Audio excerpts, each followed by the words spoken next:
from Miller Park, Milwaukee. The roof is wide open tonight. It is a gorgeous night for baseball here in Brewtown. The Pirates and the Brewers getting ready for Game 2 of this 3-game series. Brewers trying to even it up at a game apiece with a win here tonight. Got some September call-ups to talk about tonight. There's one of them right behind Juan Francisco. That is Jimmy Nelson, who, when he pitches, will make his Major League debut. Good to have him here.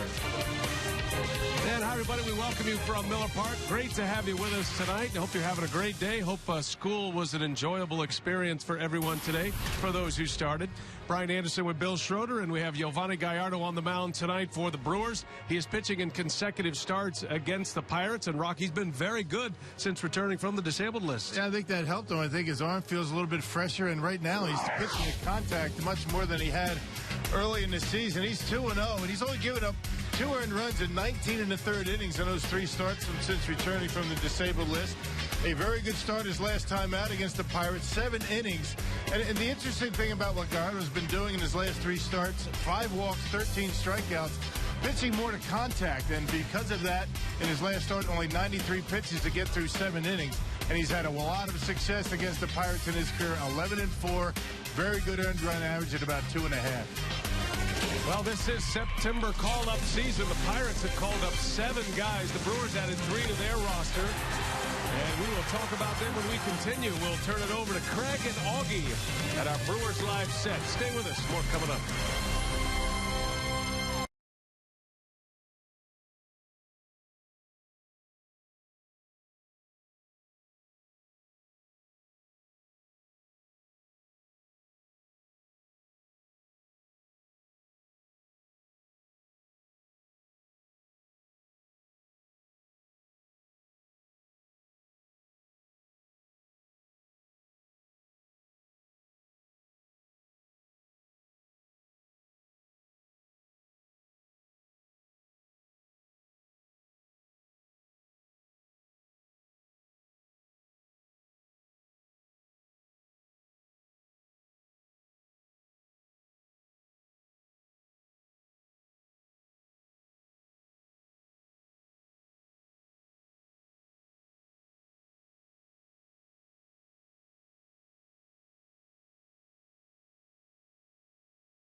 At Menards. By Miller Lite, it's not just a good time, it's Miller time.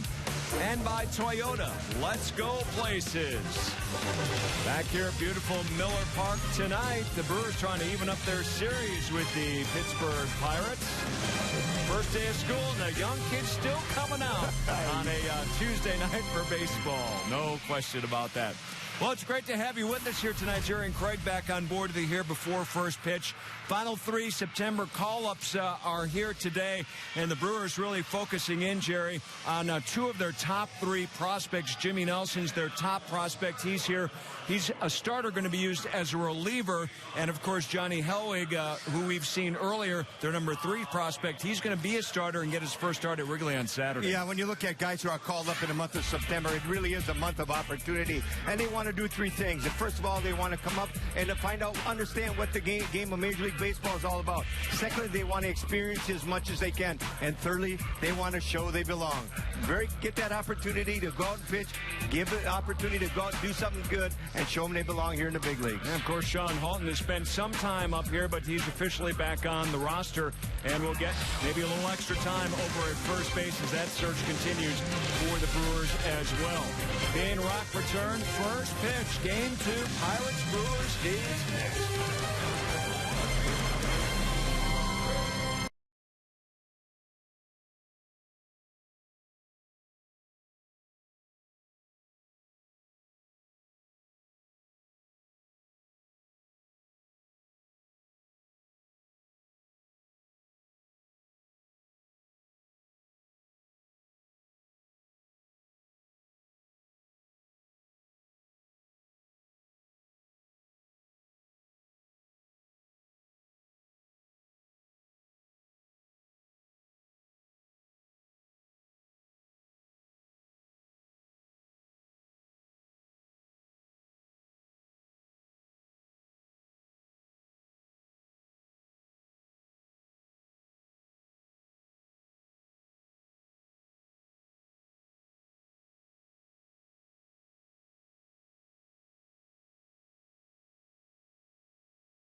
Be 3 degrees, not a cloud in the sky. We're set up for a beautiful night for baseball, and we'll see if the Brewers can give the home crowd something to cheer about tonight. Clint Hurdle's ball club is red hot right now, and they have done well against Milwaukee this year. They're 11-6, a totally revamped lineup as they hit this pennant race, and Clint Hurdle and his Piggly Wiggly batting order tonight. Tabata leads off, Neil Walker the switch hitter, then Andrew McCutchen, an MVP candidate. Justin Morneau, Marlon Byrd, and Russell Martin in the middle with Josh Harrison, Clint Barnes, and Garrett Cole, the 22-year-old right-hander, rounding it out. And that's the starting 9 that will match up against Giovanni Gallardo. Yeah, and Yo has won 4 of his last 5 decisions, getting his record to 1/500 at 10-9, a 4.39 ERA. Making start number 27. He's been very good since returning from the disabled list. 2-0. And has allowed only 2 earned runs in 19 1/3 innings. The Menards Brewers defense: Davis, Gomez, Aoki from left to right. Aramis Ramirez, Gene Segura, Scooter Gennett has been very impressive defensively, and Juan Francisco around the horn, and Jonathan Lucroy hanging the signs for Yo tonight. Well, good to see Carlos Gomez back in the starting lineup. Had a day off yesterday. Asked for a day off. He was banged up, said his body needed 1 day. He promised he'd be back in the starting lineup today, and there he is, as promised. And the Brewers still need that bad. James Hoy is the home plate umpire. Jim Reynolds, the crew chief. He's over at first base tonight. Bob Davidson and Quinn Wolcott join him on the bases.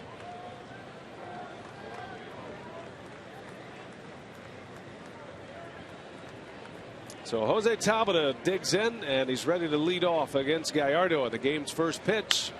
A bouncer foul, and away we go tonight on a Tuesday night at Miller Park, and we're running out of nights at Miller Park. I tell you, it's we're running out of summer too. This feels like a fall evening here in southeastern Wisconsin. Cool temperatures and a nice night. 12 to go here at Miller Park. There'll be one more homestand after the conclusion of this series, which wraps up tomorrow. Brewers have a 10-game homestand to finish the year, the last homestand of the year, against the Cubs and Reds and Cardinals, all in that mix, as this tour through the Central Division continues.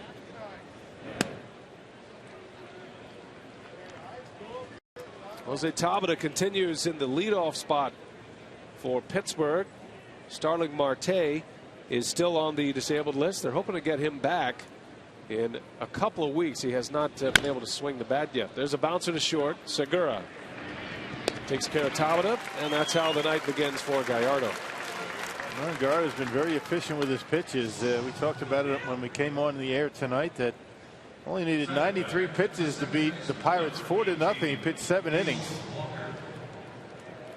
Not many strikeouts, not many walks. 1 walk, 5 strikeouts in that start. Allowed only 6 hits and faced a minimum for the last 10 outs.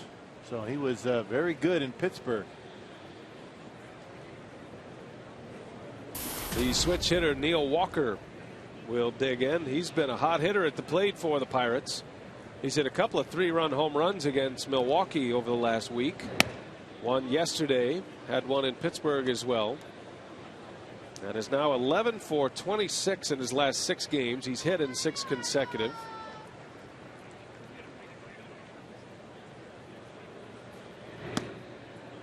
That home run he hit yesterday put the game away for the Pirates. A Labor Day loss for Milwaukee. 5-2 was the final score, and Walker with a 3-run home run in the 7th inning.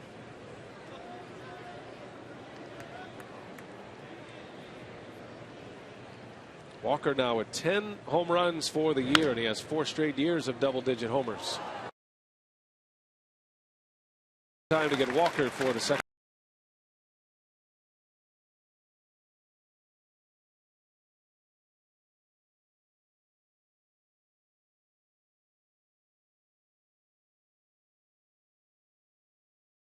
Of them coming as a left-hand. Well, the revolving door at first base continues. We've seen Lucroy play a little first base recently. Francisco has been out there. If the Brewers have a lead late, typically Renicky will use Yudi Betancourt at first. And now Sean Halton has arrived as well. Well, here's a fun matchup tonight. Andrew McCutchen and Gallardo, and he's swinging away at the first pitch. Well, Gallardo, a pretty standard delivery to home plate. Very deliberate in the beginning of his windup, and fires off to home plate straight over the top. Not much sink to his pitches, but he does have a 2-seam fastball that he'll use to get some ground balls.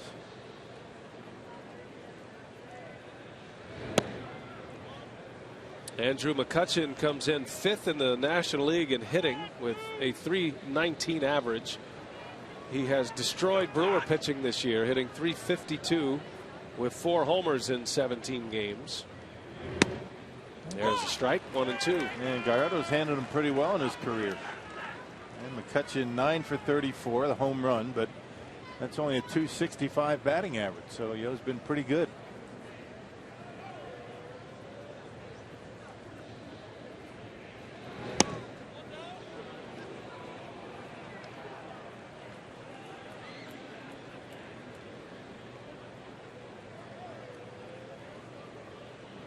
Career numbers for McCutchen against Gallardo includes that 1 home run. 2-2, and McCutchen launches that one way back in left center, and the Pirates are on the board first on a McCutchen homer. His 100th career home run, his 18th of the year. Boy, talking about tomahawk and a high fastball. Wow. That pitch was about letter high, and he got on top of it like he knew it was coming and knocked it on out of here. Second career home run against Gallardo. And watch him tomahawk that pitch. Talking about a dominant right hand.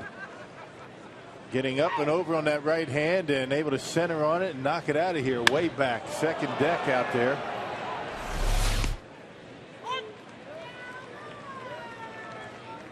McCutchen making a serious case for an MVP award this year, and he is doing his part for the Pirates in this pennant race.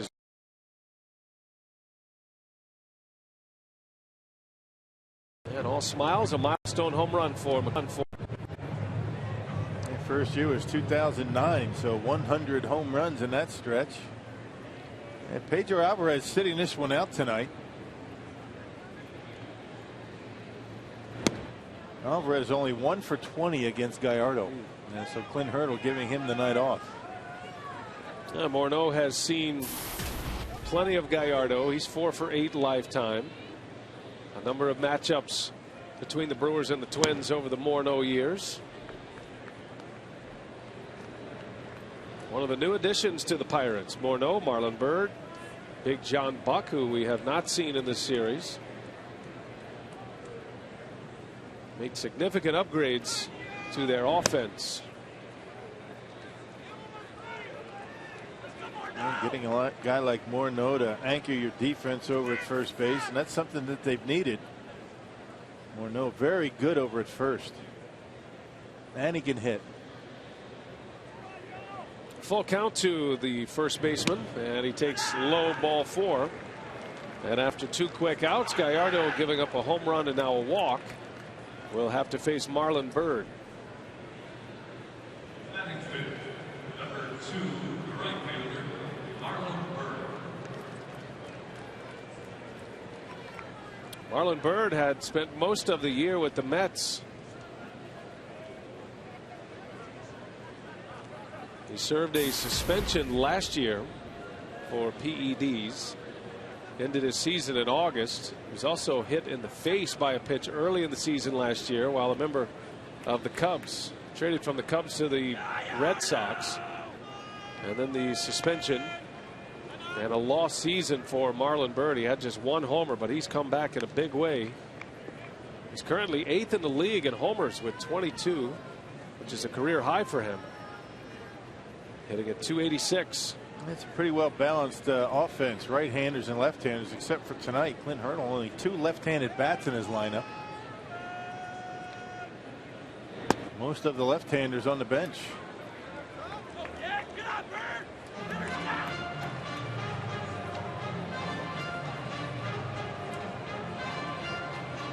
Well, Gallardo had the shutdown because of the hamstring injury. The Brewers were hoping that the 2 weeks on the disabled list would be good for his arm, give him a little break, maybe a reset for the stretch run. And so far that has held true. Gallardo has only given up 2 earned runs leading up to this start in 3 previous starts. Going 6 1/3, 6 innings, and 7 shutout against the Pirates. Byrd ahead 3-0. We'll see if he's got the green light on a 3-0 count.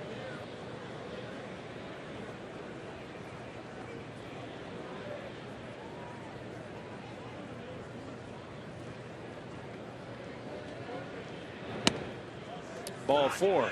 Walked him on 4 straight. Back-to-back walks. And that'll bring up Russell Martin. Make it happen quickly. You know, 1 mistake, a fastball up. I don't know how much of a mistake it was, but out of the strike zone, McCutchen knocks it out of here, and now Giovanni not able to throw strikes. Trying to mix his pitches a little bit. Curveballs, cutters.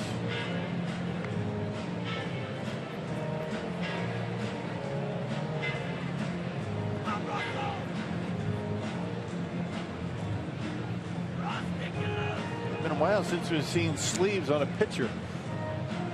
It's been a fairly hot summer this year, and Gallardo tonight with the long sleeves on.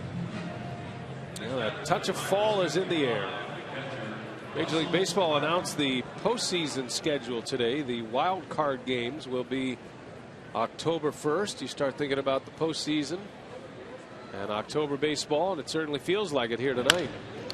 Russell Martin on the first pitch to Segura, and he'll get the out at second to end the inning. Andrew McCutchen, career homer number 100, has the Pirates on top. Fans, please direct your attention to the scoreboard now for an update on the Milwaukee Brewers all-around leaders.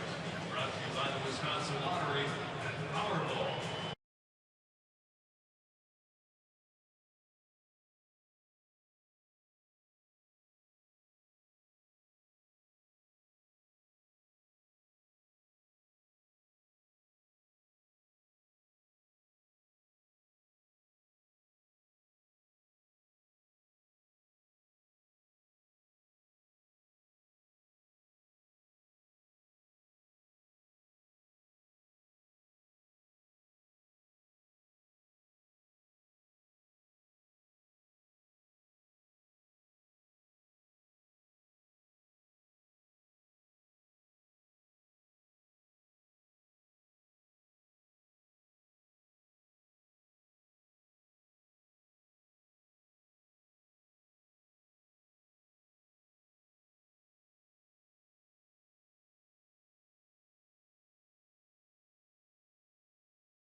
Homer in the first inning, and the Pirates are up on Gallardo and the Brewers. Here's the batting order for Renicky tonight. It's brought to you by Piggly Wiggly. Nori Aoki, Gene Segura, and Jonathan Lucroy at the top.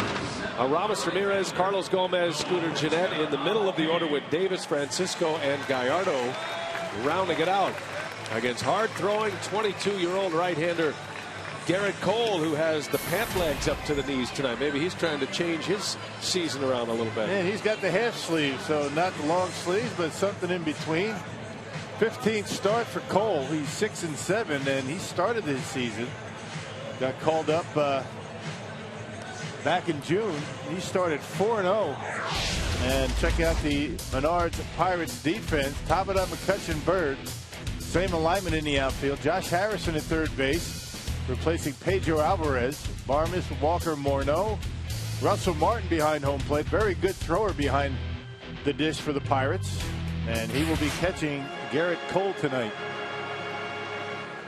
Well, Cole started by winning his first 4. Then he lost 5 of his next 6 decisions. And coming into this start, he has dropped his last 2 decisions on the road in San Diego and at home against Milwaukee. Despite going 7 1/3 against the Brewers, he gave up 10 hits and 4 runs. And he is one of their prized prospects, the former #1 draft pick 2 years ago, Garrett Cole, and he's got an electric fastball and uses it a lot. See his last 3 starts, and I think what is concerning the Pirates, the amount of hits he's given up. And not too many strikeouts for a guy that throws in the upper 90s. Only 14 strikeouts in his last 3 starts. Same pitching matchup as back in Pittsburgh on the 29th of August. Cole against Gallardo. Yeah, Gallardo went 7 shutout. Cole pitched into the 8th inning. Gave up 4 runs, 3 earned. That was a game the Brewers won 4-0. Milwaukee took 2 out of 3 from Pittsburgh on that last road trip. But the Pirates are 11-6 overall against the Brewers this year.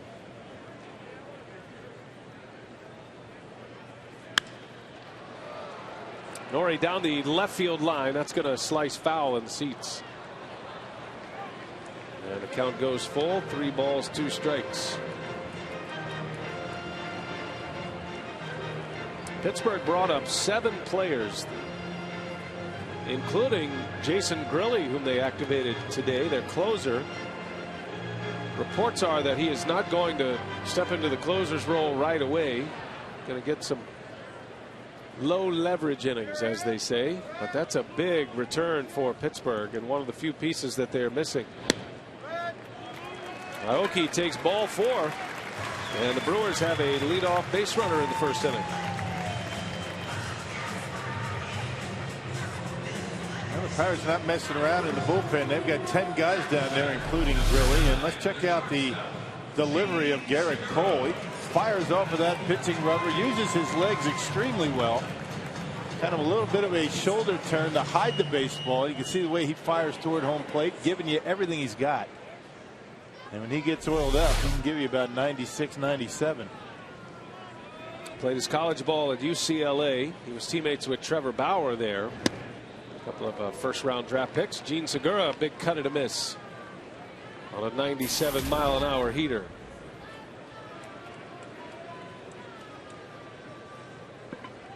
Segura with 2 hits yesterday, keeping his batting average over 300, coming in at 302. Just outside the top 10 in that category.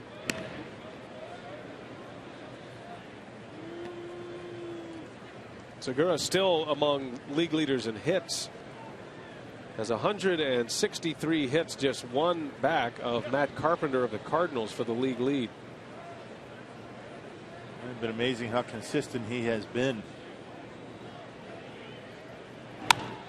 Into right. And on the run is Bird coming in. He can't make the play. Aoki on his way to third base. That ball bounced away from Bird, and that's going to be a double for Segura. Marlon Bird took an eternity to get to that ball. I think it fooled him a little bit. Yeah, he kind of misjudged it a little bit. He thought it was hit a little bit harder than it actually was. And by the time he recognized the fact that he better get going, he was a little bit too late. And a little jam shot from Segura. He thinks it's going to be an out, but Bird, fully stretched out, pushes it into foul territory, and Aoki with good base running gets to third base. And here's a ball you think should have been caught. There's a break for Milwaukee. Now they got to cash in. Well, it was the start of the play that really cost Bird. He's been a center fielder in the big leagues in his career. And it was a very late break. Kind of looked like a routine fly ball to right off the bat, I suppose, to him. And he was unable to get there. So a big opportunity early for Milwaukee. Second and third, nobody out for Lucroy. It might be tough to see out here. It's kind of twilight where the lights really haven't taken hold. It's a little bit hazy up there. And players say that in conditions like this, sometimes you might lose one. Lucroy to right. That's going to get down a base hit. Aoki is in. Here comes Segura. The throw goes to second. Segura scores. Oh, that didn't take long, did it? How about Lucroy? 2-1 Brewers on the 2 RBI single by Lucroy. And just continues to rack up the RBIs. He's been amazing this year. Taking that slider, cut fastball, whatever you want to call it, into right field. And Brewers taking advantage of the walk and the misplay in right to score a couple of runs. Check it out. Look at the approach by Lucroy. Able to get on top of it, dump it down the line, and 2 runs in. And for Lucroy, adding to his career high for ribbies, number 74 and 5 on the year. And a strike to Aramis Ramirez.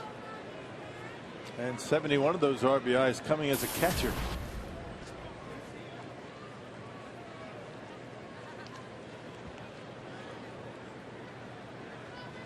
Lucroy across the board having a career year. Home runs, RBIs. Obviously elevated in the lineup in the absence of Ryan Braun. And of course, Aramis Ramirez spending a couple of months on the DL at different occasions. No Corey Hart all season. Lucroy's responded well. Yeah, Luke has a shot at the all-time RBI franchise record for the Brewers. Ted Simmons currently has it. Back in 1982, Simba drove in 87 runs. Yeah, you would figure he has a really good shot with a big month. Great hitting catcher, Ted Simmons. One of your mentors, Yeah, right? a great guy. Boy, he knew the game. He could hit. Switch hitter. He was with the Brewers toward the tail end of his career. And a one-time general manager of the Pittsburgh Pirates. Simba now working for the Mariners as a scout. Ramirez, broken bat. Lucroy going to be doubled off. Little soft liner, and Cole made the catch. Lucroy was off the bag, and an easy double play to put the first 2 outs on the board. And Lucroy trying to get a good jump. If this ball gets by Cole, it might be tough for Lucroy to get to second, but yeah, the young right-hander able to snare it. A little bit of a jam shot, and he gets the double play.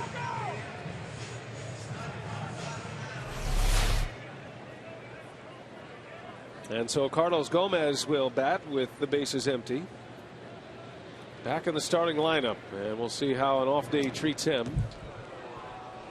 It's very rare that Gomez will go to the manager and ask for a day off. I don't know if that's ever happened in his career. But yesterday was that day. He said he arrived at the ballpark for the day game, and his body was sore all over. You can just tell the last few days just not moving around like you would expect from Gomez out in center field, and not running when he's at first base in spots where you would think he'd steal. So yeah, day off, and maybe he's going to be back at it tonight. I know Ron Renicky appreciates that. He wants his players to be honest, and if they're banged up, if they're struggling, there's one thing to be sore and have a little pain and be able to play through it, but it's another thing to feel like it's going to set you back for a few days or maybe even longer. Remember, Gomez did not go on the DL after crashing into the wall on the last homestand, but it took him a week to come back. Still feeling some of the effects and an injured knee, a sprained right knee.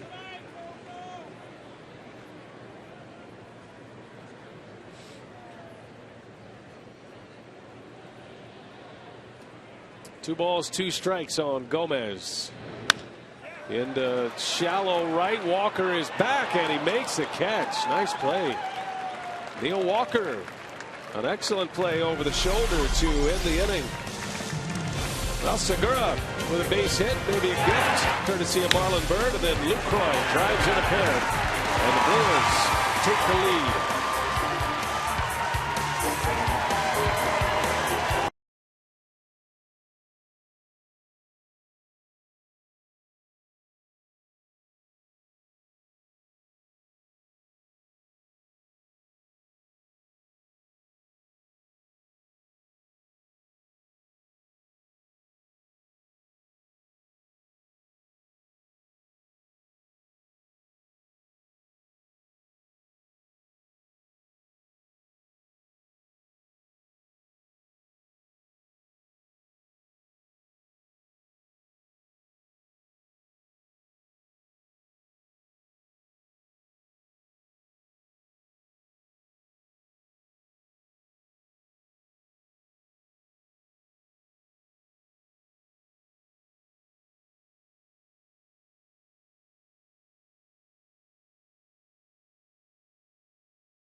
Top of the second inning, and Sunday, September 15th, the Brewers take on the Reds at 1:10 p.m.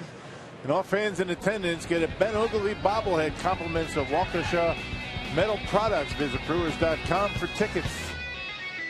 B.O. Ben Oglivie. And look at the size of that bat. Even that little toy bat looked like a big bat. Yeah, it's to scale. Biggest bat I ever saw. Josh Harrison leads off for Pittsburgh. 2-1 Brewers. They answered a home run by McCutchen in the first inning with a 2 RBI single from Luke Croy in the bottom of the first. And Josh Harrison, versatile utility man, tonight getting the start at third base. Well, he seems like he does something positive for the Pirates against Milwaukee. Started a game in Pittsburgh and had a couple of hits, scored a couple of runs, made some defensive plays. Not a bad player. Into right field, got jammed a little bit. Aoki playing deep, and he'll come in to make the catch for the first out. Now the homestand wraps up tomorrow. The Brewers and the Pirates for the final time in 2013. Going to see one of the game's best on the mound for the Pirates tomorrow. Francisco Liriano, who is a 15-game winner, a 2.57 ERA.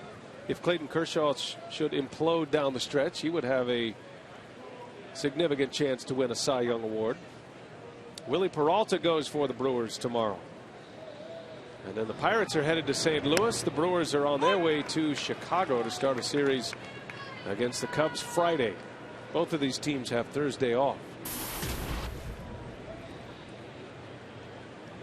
Clint Barmes with one away. Getting a second consecutive start at short. Barmes had a good day yesterday with 2 hits in 4 tries and a couple of runs scored.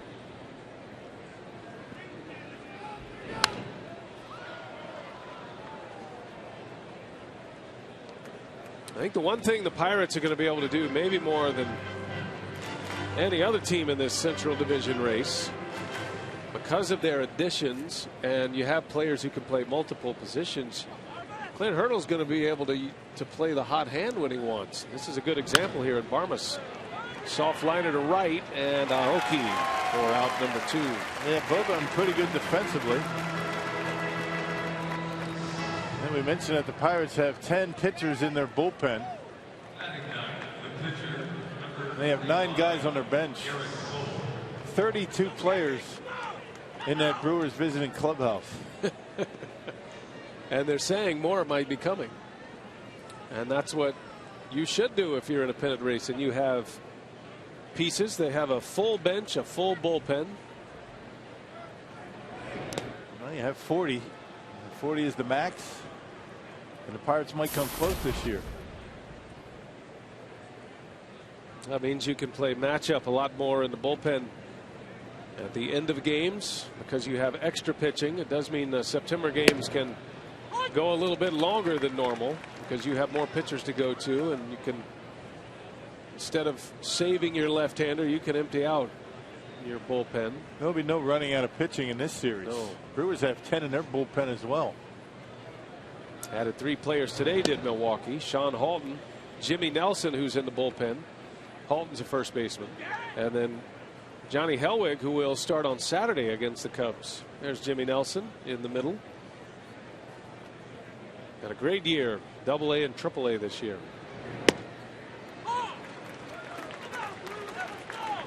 And Johnny Helwig sitting next to Sean Halton, the PCL pitcher of the year. A ton of major league debuts this year for the Brewers. There's Johnny right there. Excuse me. And a swing and a miss. So Gallardo makes quick work of Garrett Cole. His first strikeout and a 3-up, 3-down second.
Jerry Augustine said this was the month of opportunity for all of the young call-ups that are up now with the Brewers. So that is the subject of our AT&T Twitter poll, asking Brewers fans to weigh in on which of the newest Brewers you are most excited to see. Michael Blazek acquired in the John Axford trade. He made his debut yesterday. Johnny Hellwig will make his second stint, start Saturday on Saturday. Jimmy Nelson, the organization's top prospect, and also Sean Halton, who's up for his third time with the team. And BA, of the three guys due up this inning, only Chris Davis was on the opening day roster. So it's been a season of debuts for the Brewers. Yeah, it's been one of those years, and the Brewers raiding the AAA Nashville Ball Club, and they finished their season last night. And a tough season down there in Nashville as well in the PCL, but some bright spots starting to emerge here. And we've seen a lot out of Chris Davis, Scooter Gennett, who leads off here in the second inning. Caleb Gendel has had a nice run, and now we'll get to see some of the pitching that has come through. And the Brewers feel good about their young pitching. They have a number of guys that are close to being big league ready, not call-ups this time around. Guys like Taylor Youngman and Ariel Pena, to name a few. Scooter Gennett against Garrett Cole, and a close shave for the first ball. I'm anxious to see how Johnny Hellwig is able to bounce back from his first time up here in the big leagues. Got roughed up quite a bit. I think he's going to do just fine this time around. There's a broken bat, slow roller out to Walker, and Gennett is out. First out of the second inning for Garrett Cole. Now you look at how the other guys that have been up got sent back down, and their second time back have done much better. I mean, Chris Davis is one, Gindel's another one, and Scooter Gennett. So I think we're going to see the real Johnny Hellwig when he makes his start on Saturday. That's against the Cubs in Chicago. Hellwig made his big league debut against the Pirates on the road in Pittsburgh. Chris Davis takes a strike. Davis made the opening day roster, as Sophia mentioned. It was a struggle for him out of the gates, though. He was not in the everyday lineup. He was used as a pinch hitter. Spent a month here, went back to the minor leagues, put up good numbers down there. And since he has come back, he swung the bat extremely well. All 8 of his home runs coming since the third week of July, when he took the roster spot vacated by Ryan Braun after the suspension.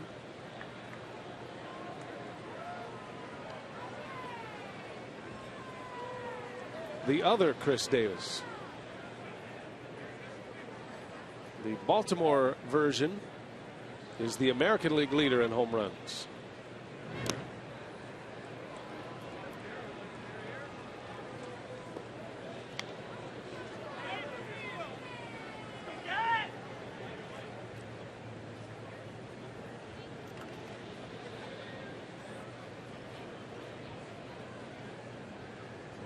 Two and two to Davis.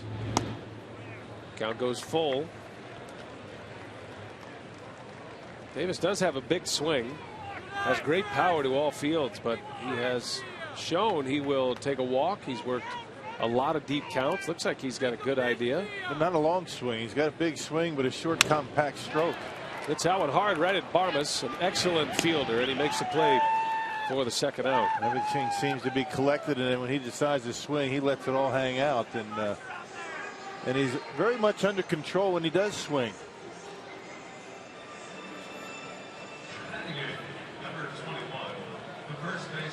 Aren't many teams that have a shortstop the quality of a Clint Barmas as a backup option. Jordy Mercer has taken over the everyday role, but the way Barmas is swinging the bat, he's wrestled back some playing time from Mercer.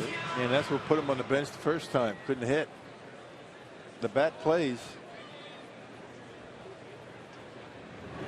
Juan Francisco hits a bullet right through the shift. It hits the sidewall, and Francisco, trying to retreat to first, is just back.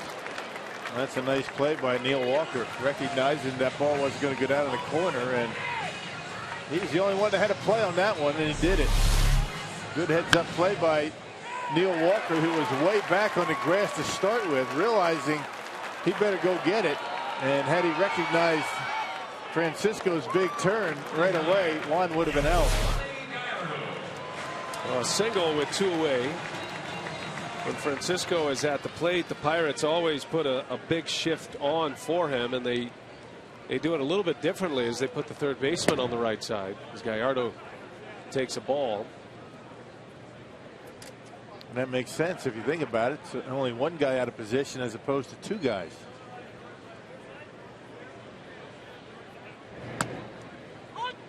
It's kind of interesting how they do that shift, and then when the ball is put in play, where the fielders go at that point. Harrison sprinting all the way across the diamond to now cover third. They don't just slide over like a volleyball rotation. It's up to him to get back once he's out of the original batted ball. And then he's got to go all the way across and cover third base. Yeah, So, but if you put your second baseman over there where the second baseman ordinarily is, your third baseman better be able to turn a double play if there is a man on base. that ball's hit well right center. McCutchen is over. Glove up. He's got it. And that will retire the side. Galvani gave it a ride, but a long, loud out.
Lead, and tonight's time of the game winner, Captain's Sports Bar and Grill in Eastman. That's out there near Prairie du Chien.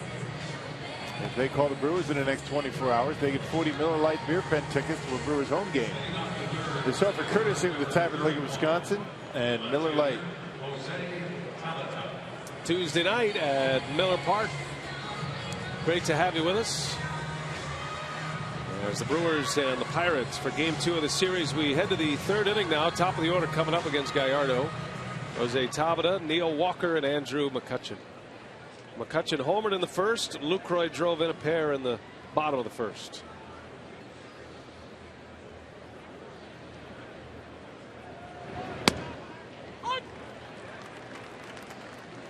Tabata had a good day yesterday. 3 hits against Milwaukee. Drove in 2 runs. Comes in batting .280. This was a player the Pirates were very high on. So much so they gave him a multi-year contract a couple of years ago. And then things didn't go so well for him. He got into a long slump at the plate. He lost a little confidence. Actually went back to the minor leagues. But now he's come back up. And he is occupying that leadoff spot in the absence of Marte. He's done a good job for him. He signed a 6-year deal,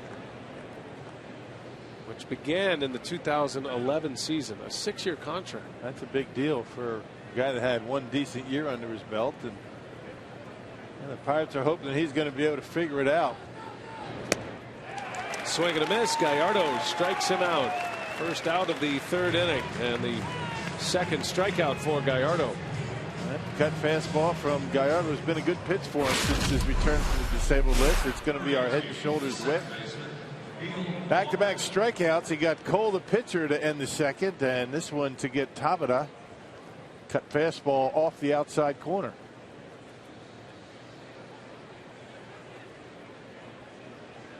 That's been Gallardo's best pitch since coming back from the disabled list.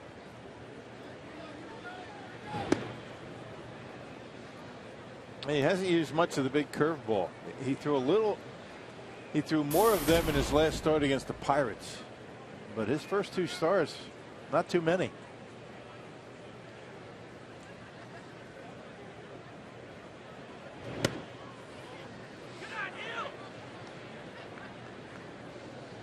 '27-year-old Neil Walker, Pittsburgh native, another former first rounder. Pirates are starting to enjoy the fruits of their first round draft picks, their high picks. Walker was the 11th pick overall in '04, and already in his 5th year in the big leagues, mentioned his first at bat, he has put together 4 consecutive double-digit home run seasons after hitting his 10th yesterday. Sounded like he broke his bat. Fly ball to Aoki for out number 2 as we send it down to Mark Concannon. Mark. BA Fox Sports is proud to team with Feeding America, a nationwide network of food banks that helps feed more than 37 million people in America every year through pantries, soup kitchens, and shelters. Go to feedingamerica.org/Fox Sports to learn how you can fight hunger in your community. Together we are Feeding America. Guys, Andrew McCutchen batting right here, hit that homer in the first inning. That's the Pirates' 179th on the road since the start of the 2012 season. That's tops in the majors. No problem hitting away from PNC Park for this bunch, guys. And think about the mindset of a Pirates player getting away from PNC Park. It's a beautiful ballpark, but it's a pitcher-friendly ballpark. Tough to hit home runs there. And you can imagine going through the Central and playing in Milwaukee and Cincinnati.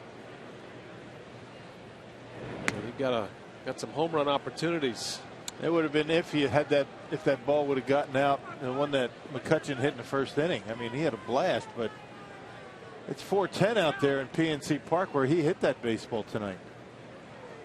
And I don't know if there's any science to back this up, but it just seems like the ball doesn't carry there. It just seems heavy air. It's right on the banks of the Allegheny River. Great place to pitch. A lot of space to cover. The dimensions don't jump off the page at you like say Coors Field, right? But the ball just, it doesn't really travel right there like it does in a lot of places. Another one on the barrel, and that's going to fall. Gomez able to keep it in front of him. Fortunate. That'll keep McCutchen to a single. Well, he is on a tear. He had a huge August and has taken that into the month of September as well. Another bullet off the bat of Andrew McCutchen against Milwaukee. Well, Gomez doing a good job keeping that ball in front of him. Had that ball gotten by him, no telling how long McCutchen would have been able to run. Well, he hits in bunches. Andrew McCutchen leads the major leagues in multi-hit games. That is his 53rd of the season. He's 2 for 2 today. Now to bring up Morneau. Yep, he hits for average. He hits for power. He can steal bases. He's got a terrific throwing arm. One of the best in the game. Morneau walked his last time up. McCutchen a threat to run. Gallardo trying to keep him close.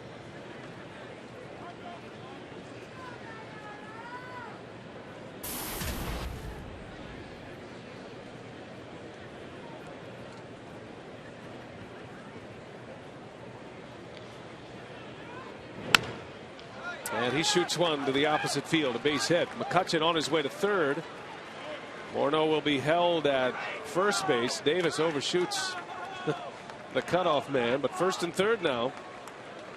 McCutchen and Morneau with 2 outs in this third inning, putting up a threat. I tell you, Justin Morneau does that as well as anybody. He and Joe Mauer, when they were teammates, I mean, just wearing out. That spot right there where he just got that base hit, shooting it to the opposite field. cut fastball, backdoored it, got it on the outside corner, and hit it normally right where the shortstop would be for a base hit. Very good opposite field hitter. And no problem for McCutchen to get into third base. Yeah, sprinter speed. He's got the sprinter's gait. Well, first and third, 2 away for Marlon Byrd. He walked on 4 pitches his last time up.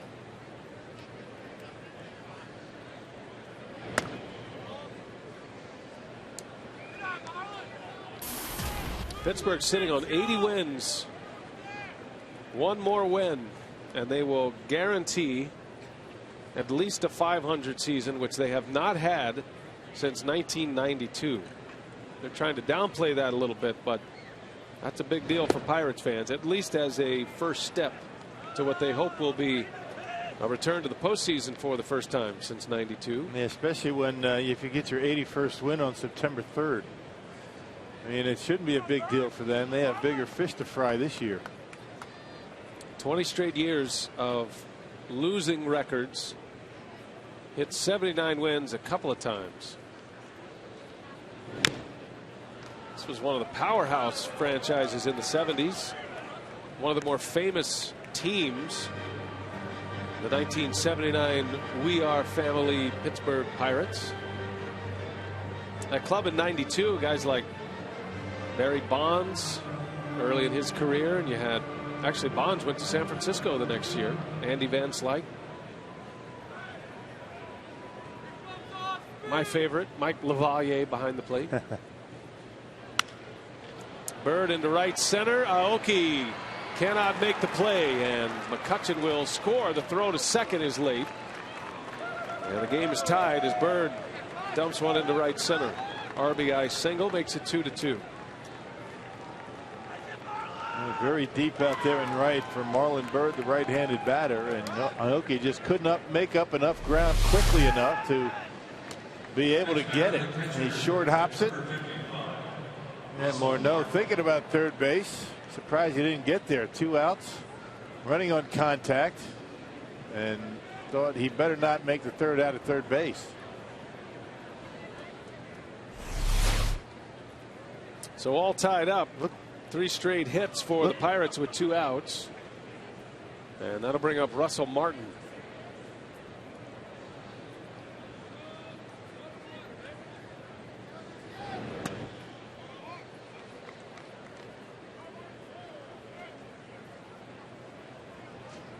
Martin has been one of the biggest additions the Pirates have made this year. Coming over from the Yankees, had a couple of years with New York. 2 trips to the postseason.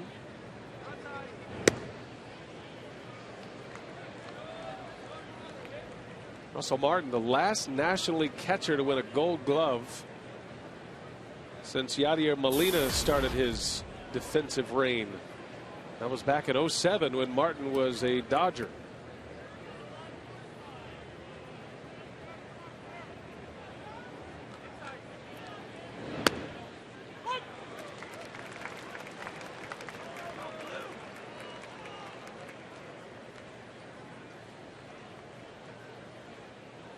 A run is in on 3 straight hits, 2 on, 2 out. You can see how deep Norrie is out in right field from Martin, who doesn't have much power, especially to right field.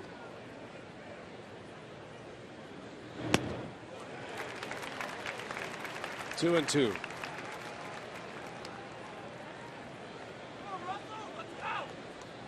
Yeah, a lot of base hits are going to fall in front of Norrie when he's playing that deep.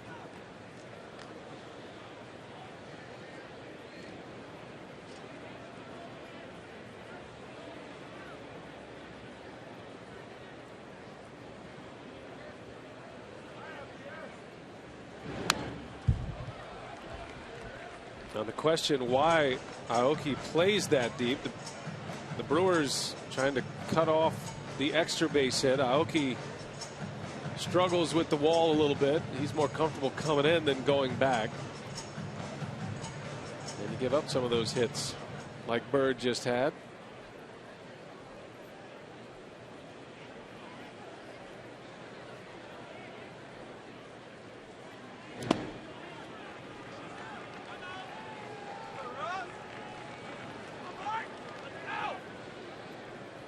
Well, 3-2, 2 outs, and now the base runners are going to get a head start. Not great speed on the bases, but because they're going to get a head start, you figure Morneau is going to be able to score on a base hit.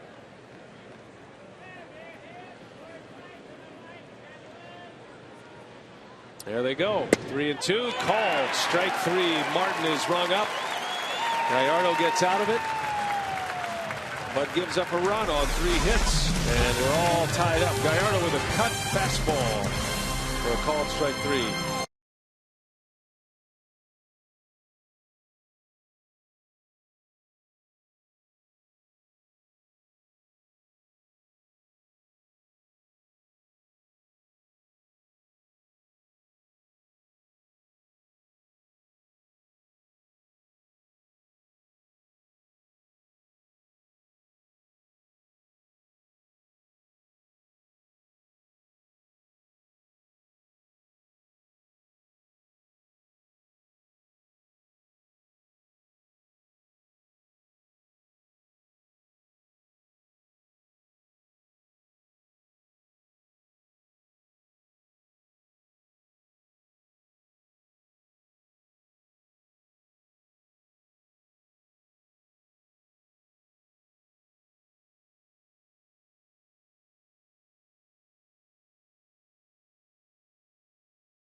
Be reproduced or retransmitted in any form, and the accounts and descriptions of this game may not be disseminated without express written consent of the Brewers.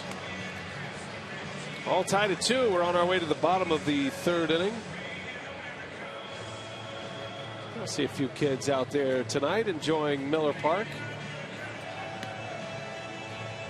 Yeah, Real little ones. That's a little. That's a first game. We're talking pre-homework kids. Like the dad's got the baby strap on. So do you get homework on the first day of school? Yeah. I mean, go out and get pencils and notebooks and stuff like that? Or you get that back in July, and then you get homework. Yeah, they're all complaining about all the first day homework. I heard it firsthand today. Did you? I love that. Wisconsin teachers wasting no time. Here's Aoki leading off. But first day, come on. No, man, it's all different these days. No, no easing your way in. You got to maximize what you have. You say that as a father. Certainly, you didn't think that way. Who doesn't have to be home right now going through all that homework? Right. That's coming. Yeah, I hope everybody had a great day at school. Those of you who returned today, I know a lot of schools started last week, but most of the Wisconsin schools started today.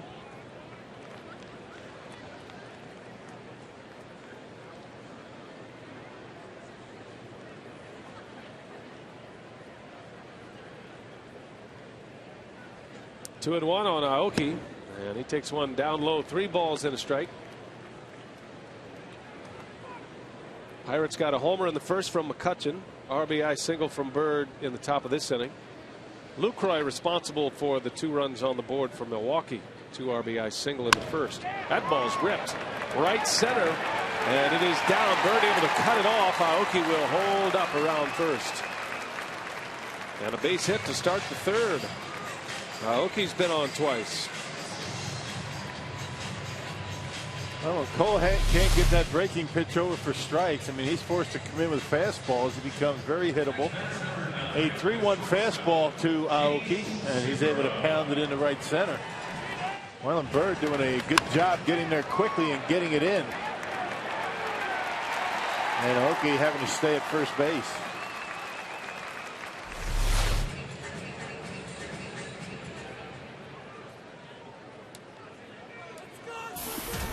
Gene Segura with Aoki at first.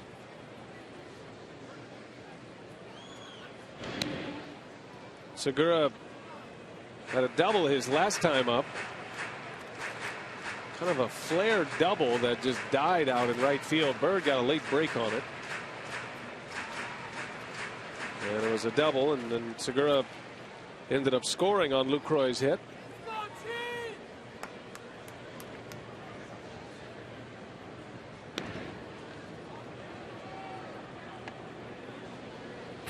Segura has hit 12 home runs this year. He's on the Powerball home run leaderboard. He's due for one. Been a while for Gene. Segura last homered July 30th. That was at Wrigley. Well, he continues to get his hits and hitting over 300, now 304. He's at 3 of his 12 home runs this year against the Pirates.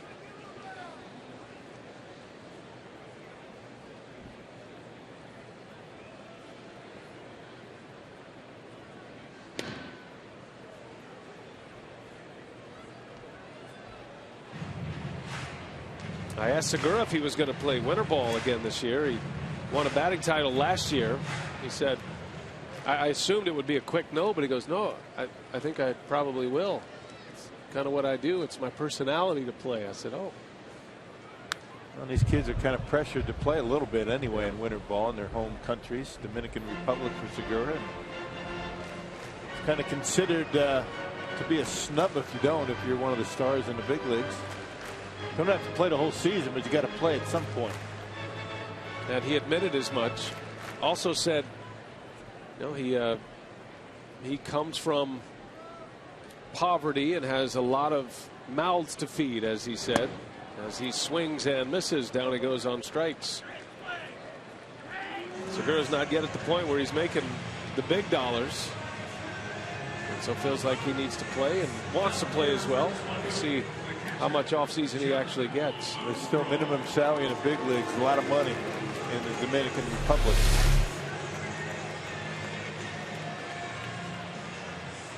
A real changeup and getting Segura out in front.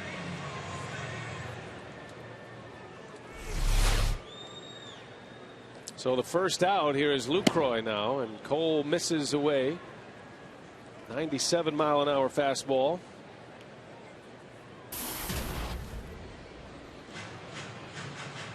Lucroy with the 2 RBI single to right field in the first inning.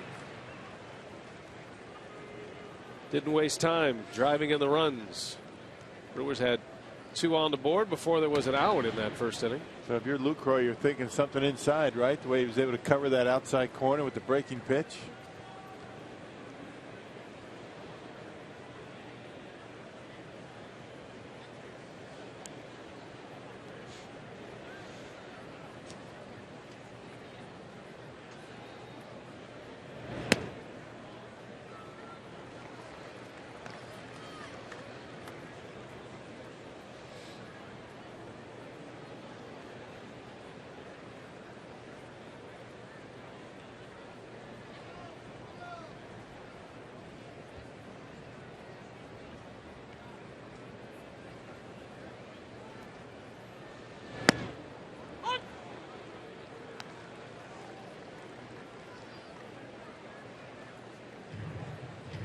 Lucroy, after that base hit in the first inning, now hitting .289.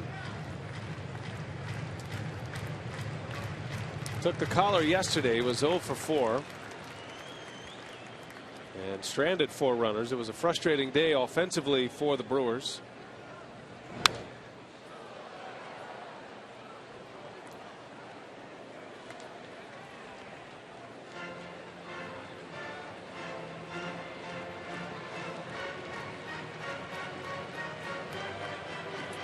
So far, Garrett Cole and Russell Martin been able to keep Aoki at first base. Martin throws the ball well. Cole's done a good job varying his moves. He stays put again, and Lucroy fouls it back, and the count remains at 2-2. Everything away to Lucroy. Cole throwing the cut fastball his first time up, dumping it in the right, continues to stay away with him. Cole give you the slide step once in a while, varying his delivery as you talked about, but that when he gives you that high leg kick, if you guess right, pretty easy stolen base. 3 balls, 2 strikes. And the other part of that, Cole throws a lot of fastballs. More than most. And when you have a fastball like his, why wouldn't you? So if a breaking ball is the ideal pitch to run on, there's very few of them to choose from for a base runner, or at least guess from. Full count to Lucroy. Aoki takes off. Lucroy, a bouncing ball to Walker.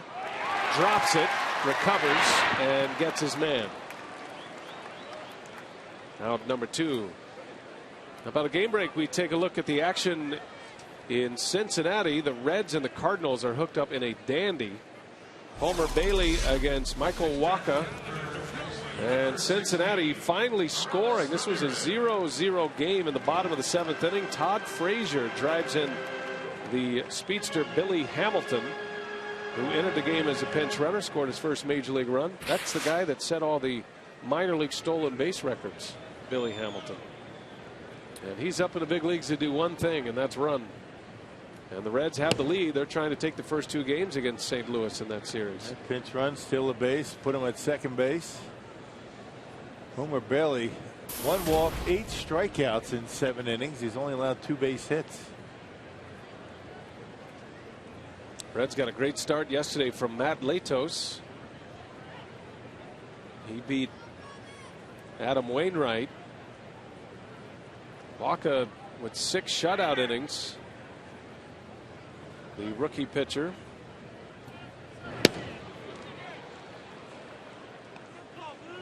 Seth Natus was the pitcher who gave up the run for St. Louis.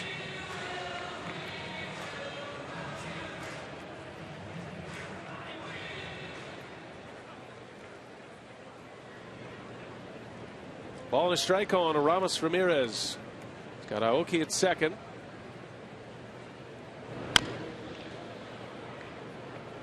Now the Pirates leading the division after their win yesterday and the Cardinal loss. They're back on top.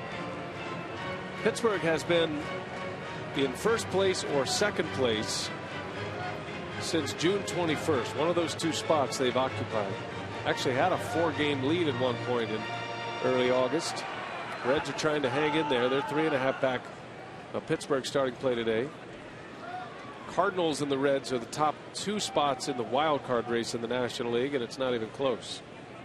Next team is the Diamondbacks, and they're 7 back. So it's just a matter of where they're going to fall. Who's going to win the division?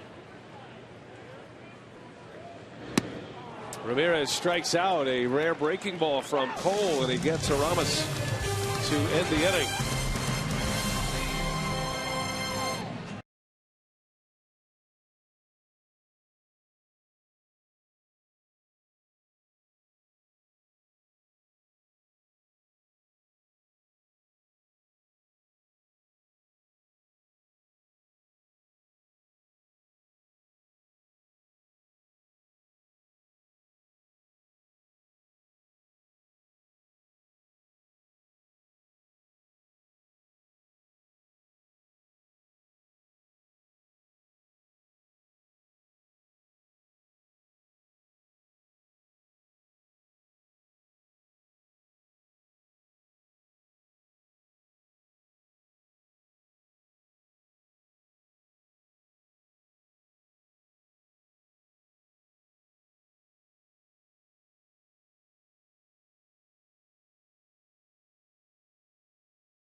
Wisconsin is brought to you by Piggly Wiggly, the official supermarket of Fox Sports Wisconsin. By Ho Chunk Gaming Wisconsin, your ticket to more. And by Marshfield Clinic, don't just live, shine. Time elapsed, the sun set, downtown Milwaukee. And just a few miles from there, almost sleepy time, Rock. She's almost there. I give her another inning. Now we're here at Miller Park in a 2-2 game as we play in the fourth. Josh Harrison leads off. He tries to drop a bunt down. Easy pop up. Boy, that burns you up as a hitter, doesn't it? Yes, it does. Get the third baseman back. You've got some pretty good speed. You make yourself a very easy out on the first pitch. Boy, especially when they don't play every day. Finally get a start and you're wasting that bat. One pitch, one out for Gallardo, who has already thrown 61 pitches as we play in the fourth. Clint Barmas now with one away.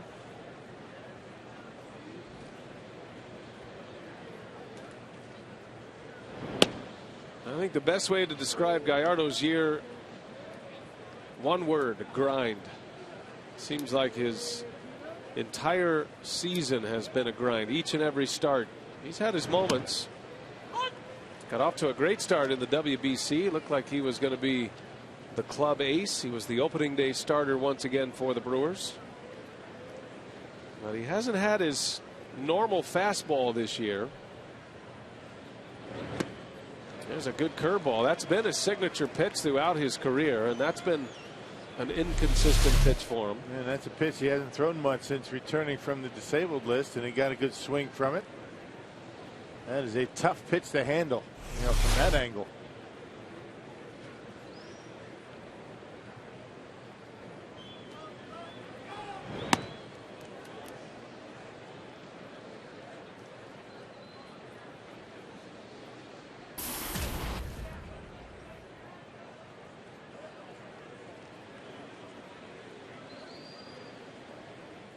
Two to Barmas, and he chased it again. The curveball in the dirt. Lucroy has to secure it at first. Does so. Good block, and back-to-back swings and misses at that big curveball from Gallardo. Yeah, just couldn't see it, could he? It just you know, waving at it and tried to hold up but couldn't. And Lucroy with the block to get the out. Well, that was a great look at the sharp break downward. Gallardo curveball, the Charter Cable high-speed pitch. Coles hit 98 today. Gallardo at 92.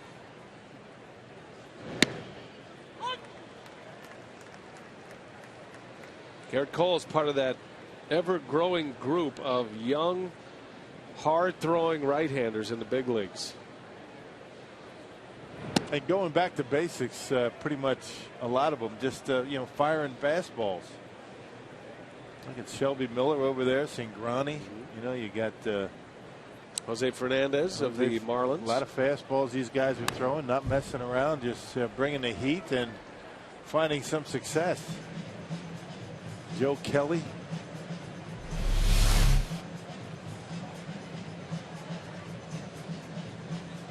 And that one only 90 miles an hour.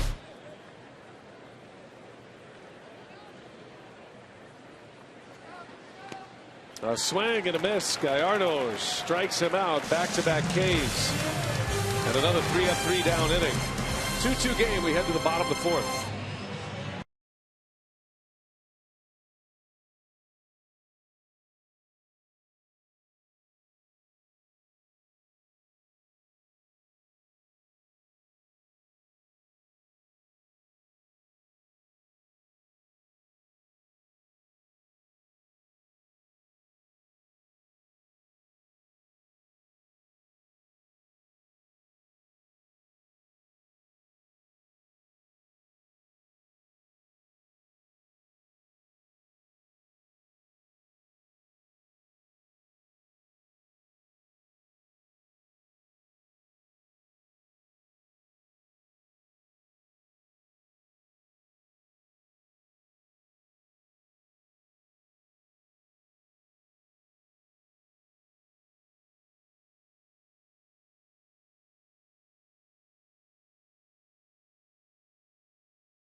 Miracle League Field, celebrating the milestone of reaching $5 million in gross revenue raised by the BCF 50-50 raffle. Tickets for the raffle are sold at every Brewers home game. Half the proceeds given to a lucky fan. The other half goes to benefit the Brewers Community Foundation. Jonathan Lucroy, Marco Estrada, Brandon Kinsler, all at the press conference today. Saw Cecilia Gore, the director of the Brewers Community Foundation, and Teddy Werner. My two favorite leagues, the big leagues and the Miracle League. Right, yeah. It's a great operation there at the YMCA in Brown Deer, and it's a rubberized field for disabled children, and I love spending time out there. It's one of the great spots in Milwaukee. Carlos Gomez gets sawed off, and a bouncer to Barmes. Low throw dug out by Morneau.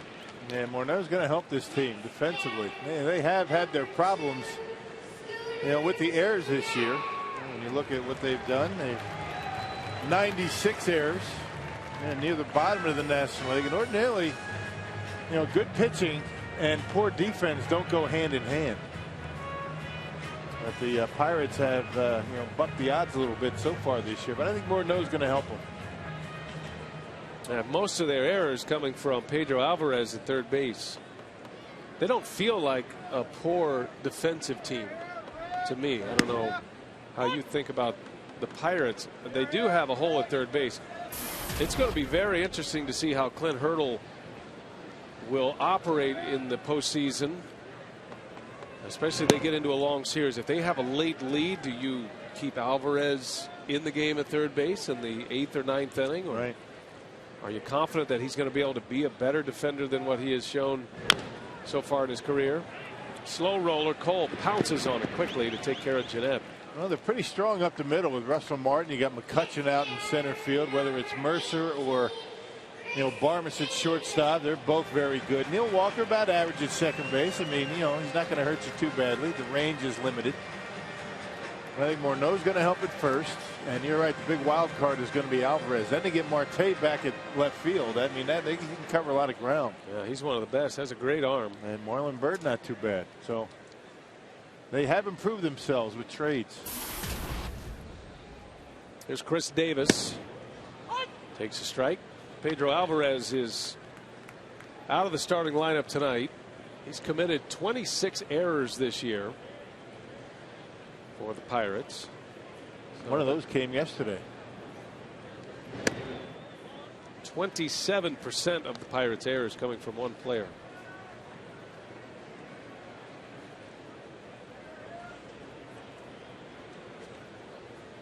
All decisions you have to make when you're in a pennant race and you move into the postseason. Well, the Pirates would tell you that Alvarez has been better lately, and I think, as you mentioned, Morneau's going to make him better. He's going to save a few errors because most of his errors are throwing errors. Making bad throws over to first base. I think Morneau, if he can reach it, pretty good chance he's going to be able to make a play on it. First baseman can really help you a lot, your infield defense. Brewers saw that with Corey Hart last year. Ball and 2 strikes on Davis.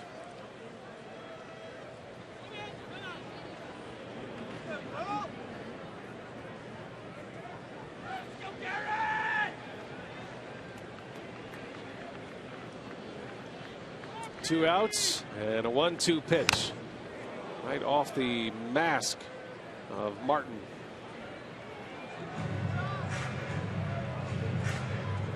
He says no problem. He's Canadian. He's tough.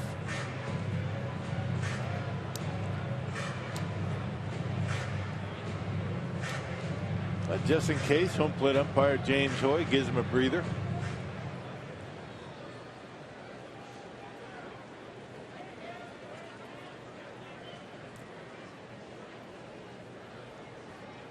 Another 1-2, and Davis a little half swing, and he goes. Unable to check his swing. It's a strikeout, and Garrett Cole rips right through the Brewers in the 4th. That's his 3rd strikeout. That's a 3-up, 3-down 4th inning.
As we move to the 5th inning, 2-2, and fans come out to Miller Park as your Milwaukee Brewers host the Reds Friday, September 13th through Sunday, September 15th. For tickets, 414-902-4000 or go to brewers.com. Guys, Tom Gorzelani not available tonight. He left yesterday's game with shoulder tightness. He will see Dr. Rosh, the team physician, tomorrow. Rosh will take a closer look at the shoulder to get a better idea of Tom's prognosis. And that is not good news. Hopefully it is not going to be the end of Gorzelani's season. He was in the starting rotation, and maybe some of that wear and tear did a number on his shoulder. He is signed for next season by the Brewers, signed a 2-year deal.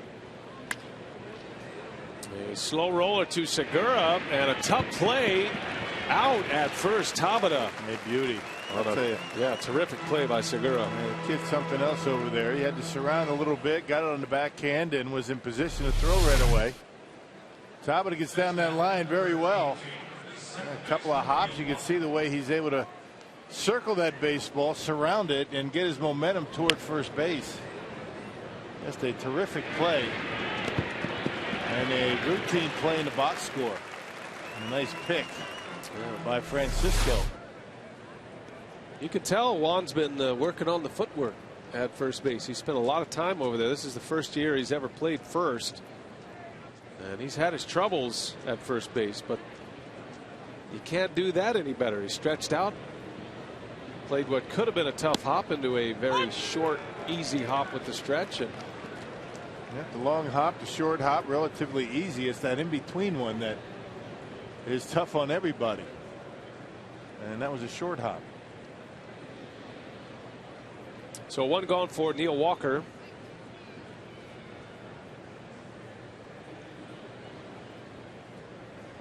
Gallardo in a 2-2 ball game gave up a homer in the first to McCutchen, a 2-out RBI single to Marlon Byrd in the 3rd inning. Brewers got both of their runs in the first.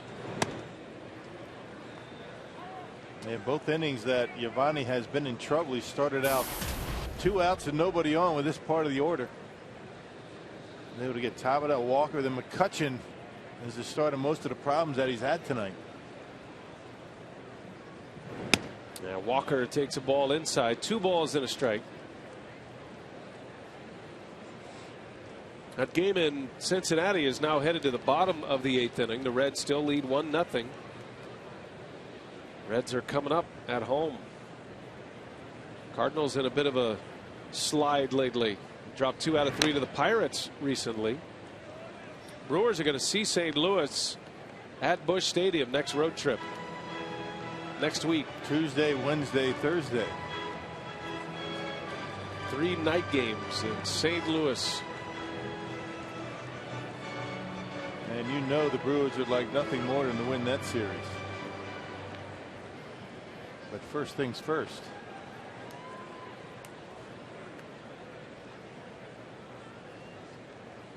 Gallardo has the one he wants, and he missed. Full count.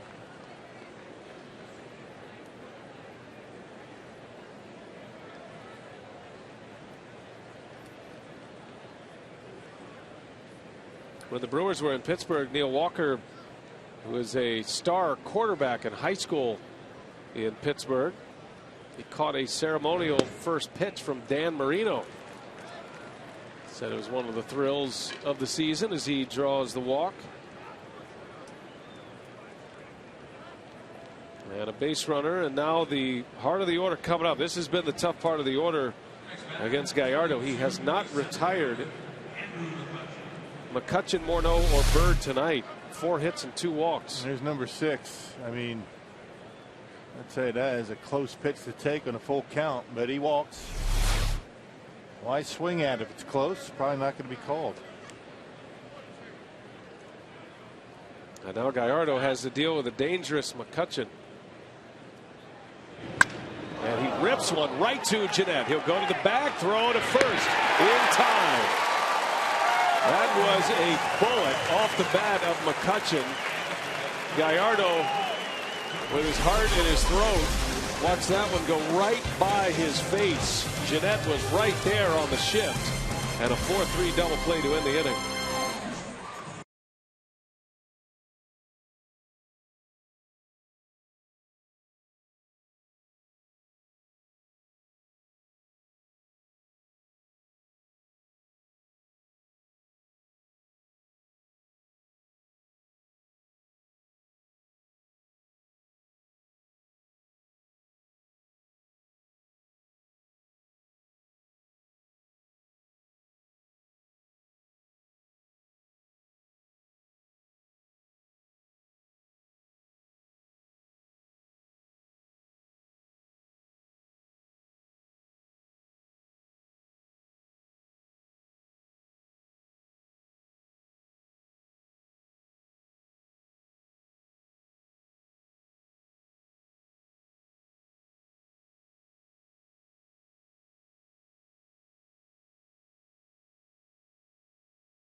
Reminder that this week UFC Wednesday premieres on Fox Sports 1.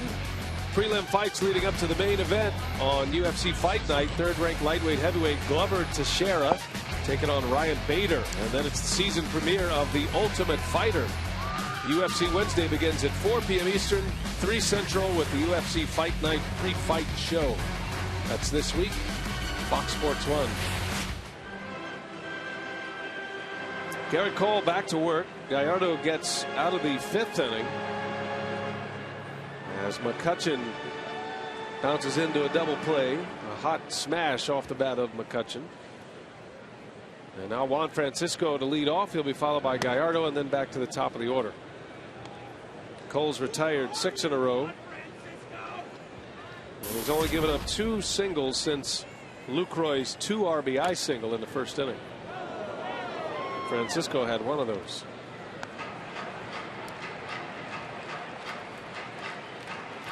Yeah, can you hit 3 baseballs any harder than the 3 that McCutchen's hit tonight? I mean, that last one, I'll tell you, Gallardo very lucky that that ball didn't get a piece of him. What a rope. That had the sound that very few hitters can make, even big league hitters. There's a certain sound that, you know, all hitters in the big leagues have to have a certain skill level, but then you have that upper echelon group.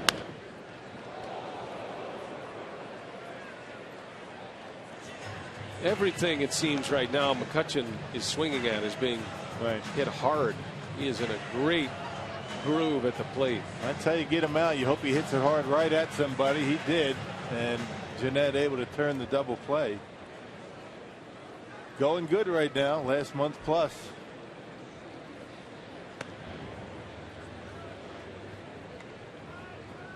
Now there's a new metric these days in baseball where they measure the exit speed, the velocity off the bat.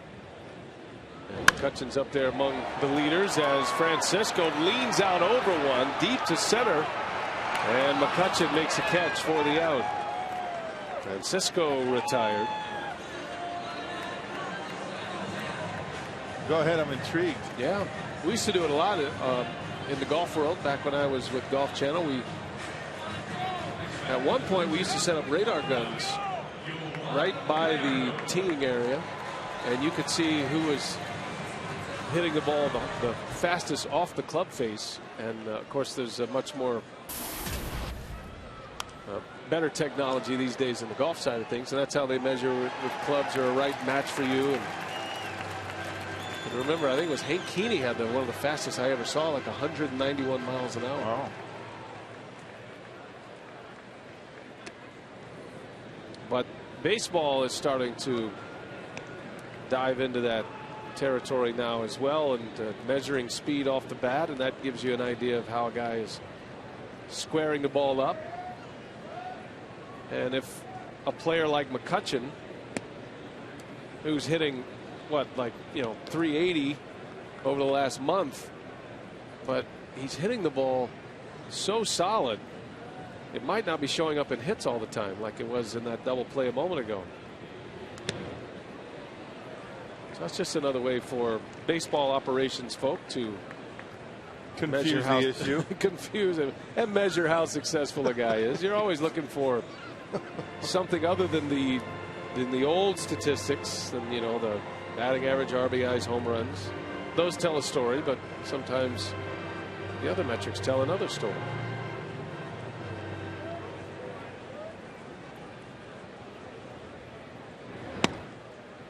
There's a strike, makes it 3-2 on Gallardo. Things get confusing these days. I mean, I'm not just talking about the metrics. Now I got something here in front of me that kind of describes and explains the 3-way tiebreaker.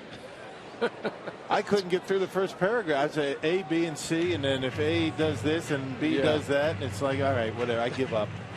Yeah, there are people for that. You'll just acknowledge when it happens. Some people like to get ahead of it.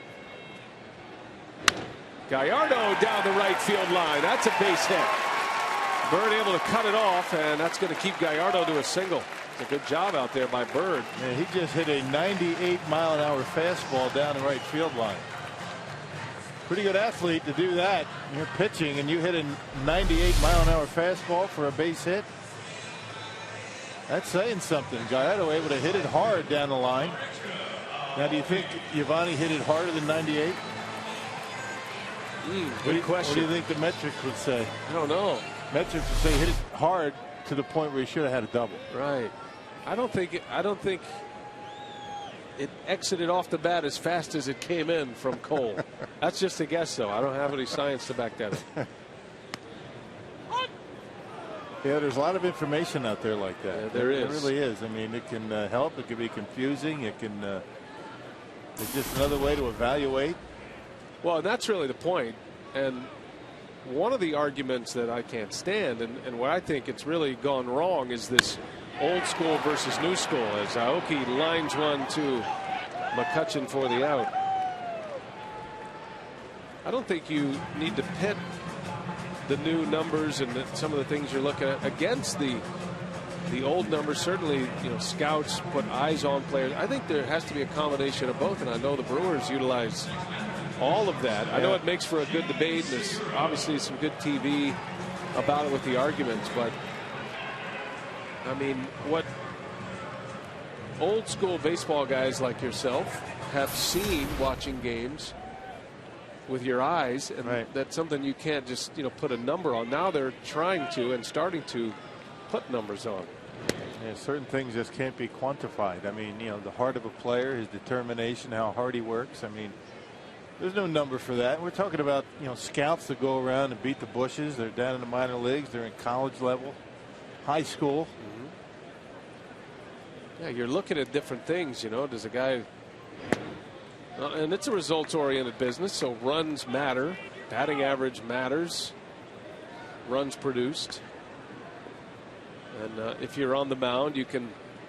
I mean, it helps baseball operations determine whether a guy has a specific value or not. Yeah, what it all does is it tries to put numbers to things where you can't watch a player every single day, and these numbers make an effort to do that. Over the course of a season, this is what you see as far as the numbers. But if you watch a player every day, you don't need those things. But the guys that you can't see every day, guys you're trying to evaluate and maybe pick up, I mean, that could help. 2-1 to Segura, and a swing and a miss. Well, the one thing you can never replace is a scout in the ballpark. You can watch video, you can pick up a lot of things on video, and you can do a lot of work with the numbers, but you can never replace eyes on players. And the Brewers have done a very good job trading over the last few years because they've had eyes on players. Bounce it to Morneau. He'll take it to the bag, and the side is retired. So we're still tied at 2. The Buccos and the Brewers going to the 6th inning.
And our text question tonight comes from Jeff.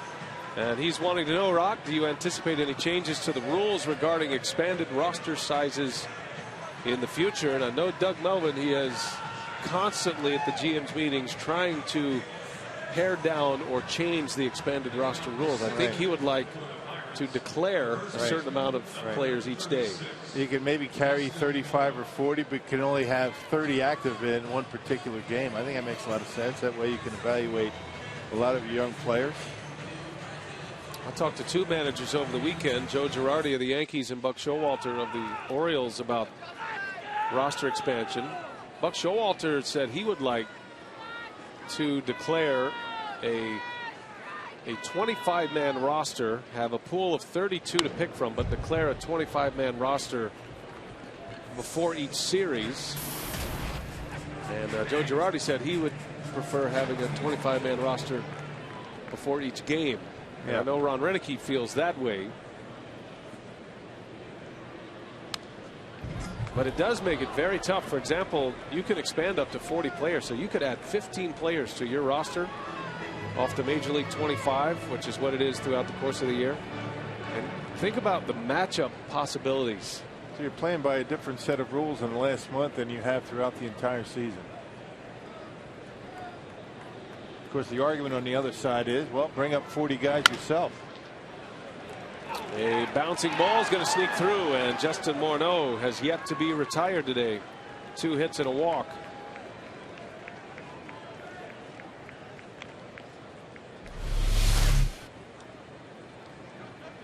And Morneau didn't hit that one all that well. It sounded like it got it down on the handle just a little bit, but Jeanette playing very deep, not able to get there.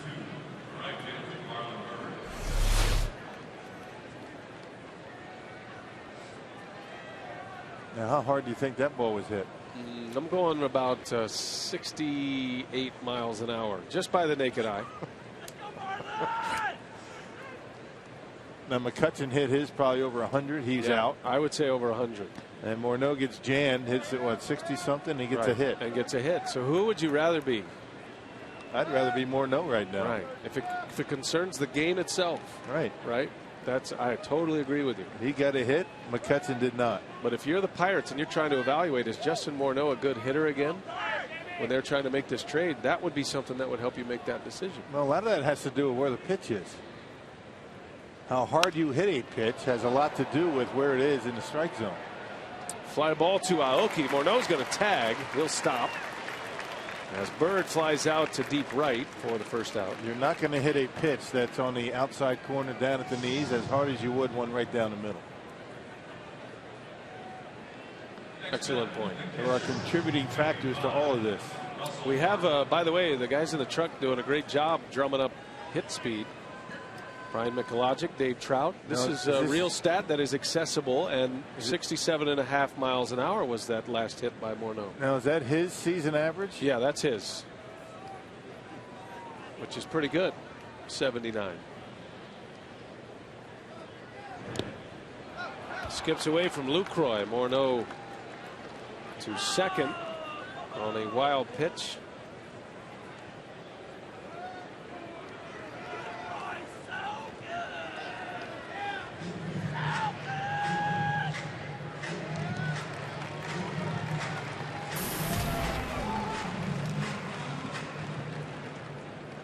Russell Martin with a runner at second now. Takes the Brewers out of a double play chance.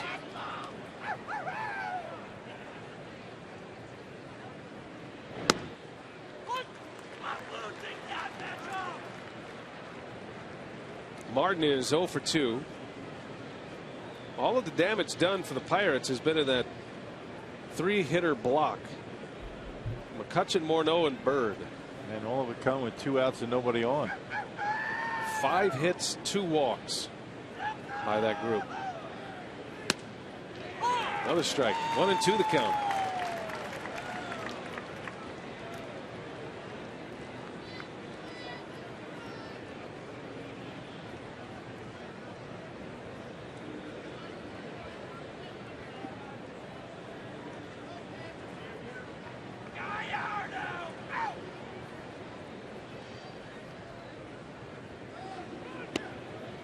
They didn't chase. Not a bad pitch. 2-2 on Martin. Gallardo's pitch count at 88 as we play in the 6th inning. Has not had a start since coming back from the DL shorter than 6 innings. And 2 outs to go to get through this one. Slow roller. Segura cutting across. Martin runs well, but he's out. And 2 are gone. He's stuck with that cut fastball, and Martin is retired for the 2nd out. Morneau advances, and that'll bring up Josh Harrison. And put it right where he wanted it, down and away.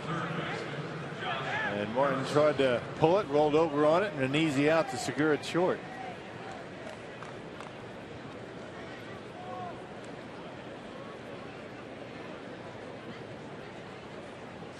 So 2 outs and a runner at third. The go-ahead run for the Pirates. Josh Harrison tried to bunt his way on last time up, and he popped it up to Gallardo. There's a good hook in there for a strike. Rock, they've gone final in Cincinnati, and the Reds win 1-0. Aroldis Chapman struck out the side in the 9th inning for the save, his 34th save. That Cardinals in a bit of a slide right now.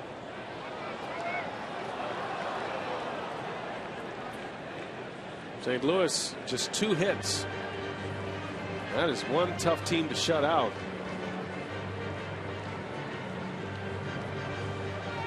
Cardinals drop 2 out of 3 to the Pirates, and they've lost the first 2 against the Reds. And a game and a half back. Harrison chased one. A fastball from Gallardo strands the go-ahead run at third base. Giovanni with 6 strikeouts. He is through 6 innings.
Up tomorrow. Each club with 5 hits. And the Polish takes home the famous racing sausages race tonight. Wire to wire tonight. Tell them what they've won, Rock, if they had the Polish. They had it up on a scoreboard. I think they won a hot dog or a Polish, something like that. I don't know. It makes sense if they won a Polish. You know, each section is represented by one of the sausages here, and if your sausage wins, you win something. Nice. Excellent advancement of that story. I need to know what they win, though. I didn't mean to put you on the spot there. It's all right.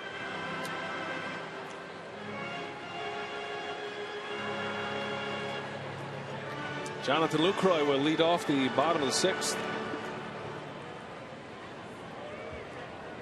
Lucroy, Ramirez, Gomez. And a bouncing ball, a little slow roller. Very similar to his last at-bat. Lucroy 1 out of 3.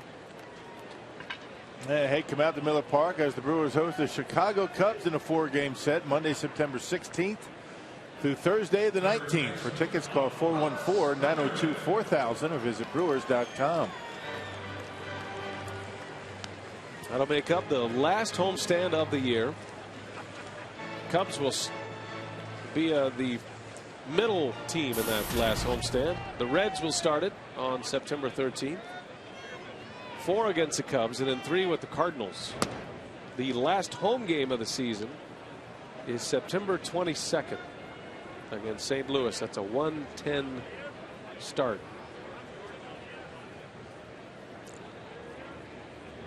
Brewers will go on the road for the final 7 games. Atlanta and then New York for 4.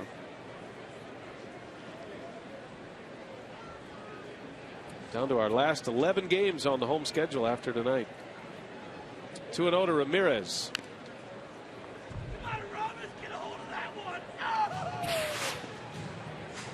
That's what it looks like. Brewers will enjoy an off day Thursday. Friday, Saturday, Sunday at Wrigley. Another off day and then a 3-game series in St. Louis. 2 more with the Cubs, 2 more series with the Cardinals, 1 more with the Reds. And then off to the East Coast, right? Figure Atlanta's going to be clinched at that point by the time the Brewers face the Braves. 15-game lead.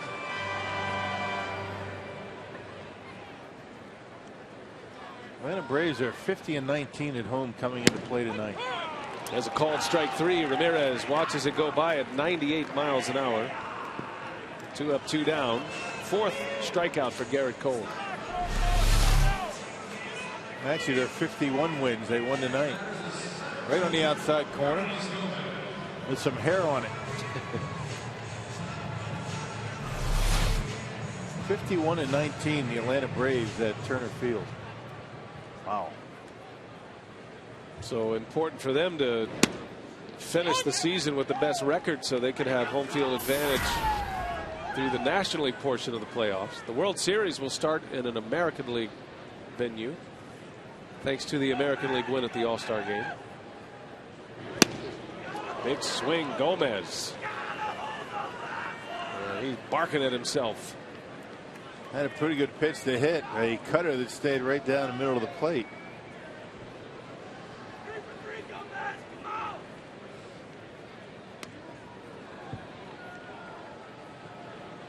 Gomez, the club leader in home runs with 19 on the Powerball home run count.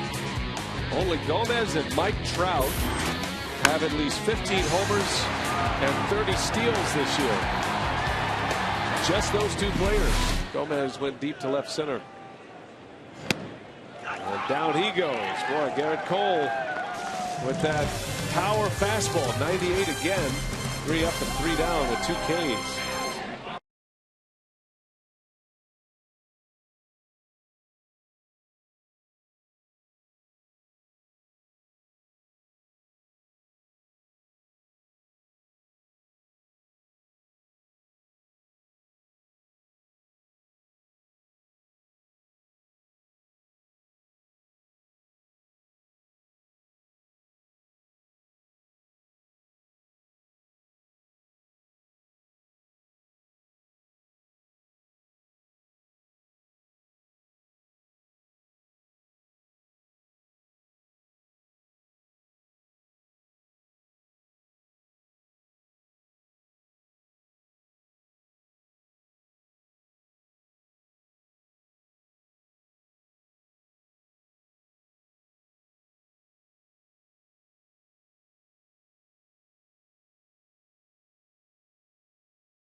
Lottery reminding you to please play responsibly.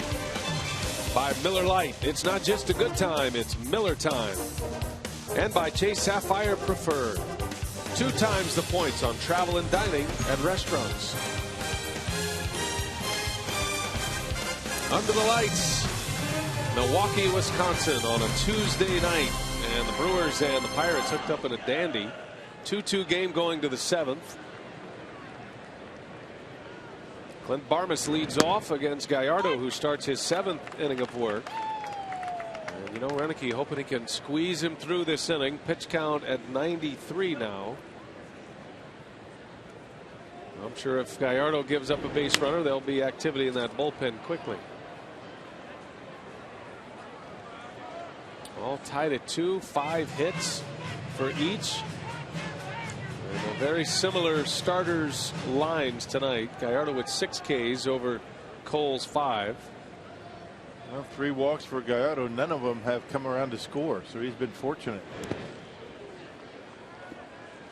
He struck out Barmes on that curveball last time up. Barmes didn't chase it this time.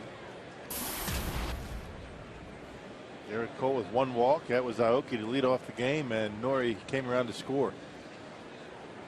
Looks like Cole's going to be done. Clint Hurdle has a pinch hitter on deck. Garrett Jones. Barmes, little jam shot. Davis is over. And he's got it for the first out.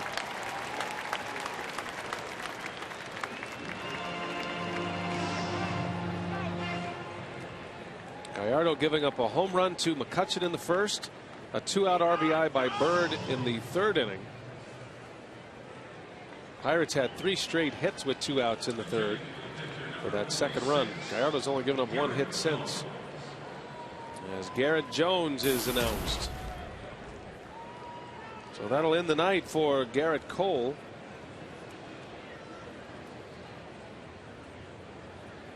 Another good start, 3 in a row for him. And Gallardo hoping to lay a no decision on him here. Get a 0 this inning. Jones pulls one, hooks it foul. Garrett Jones has been the odd man out in this first base rotation. Now it's pretty much going to be just Justin Morneau. Now Hurdle had a bit of a platoon over there with Garrett Jones and Gabby Sanchez, a left-right platoon. Jones can play some outfield. He's a below-average defender there, so his bat is going to be what ultimately gets him on a postseason roster. That's a pretty good bat to have, a guy who has some power and who's played a lot. Yeah. First base, right field, throw him left. Well, it was Justin Morneau that kept Garrett Jones from making it to the big leagues in the first place for a long time in the Twins organization. And then he didn't really get a chance in the big leagues until he came to Pittsburgh. Finally got a chance to show what he could do, and he did a good job. Nice play, Gallardo. Giovanni showing a little glove work.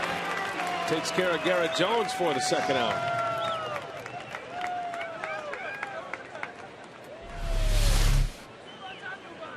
Now watch Giovanni falling off to first base a little bit. Not hit all that hard, able to make the play. So 2 outs and nobody on. The top of the order coming up for Pittsburgh. Then Mazzaro will be next on the mound for the Pirates. Fastball slider pitcher.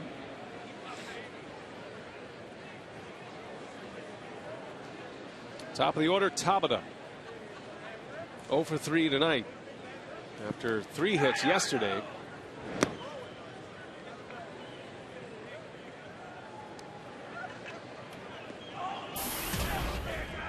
So 3 times through the batting order. The Pittsburgh 3, 4, and 5, 5 for 7. The rest of the Pirates 0 for 17. Those 3, 4, 5 hitters have done some damage. Scored the 2 runs. McCutchen has. That's why they're 3, 4, 5. Good point. Those are normally your best hitters. run scoring innings in the first and the third for Gallardo. Into right, dropping fast. Aoki is there, and Gallardo is through 7. Likely done. But a good effort. See if the Brewers can come up with some offense for him.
It's hard to believe that we're already at September baseball, but the call-ups are here, and so fans are eager to see what they have from the minor league prospects. Our AT&T Twitter poll results, fans are most eager to get a look at the organization's top prospect, Jimmy Nelson. He will not be available tonight, but could be available tomorrow for his big league debut. 22% also eager to see Johnny Hellwig. They will get their chance to see him Saturday in Chicago, BA.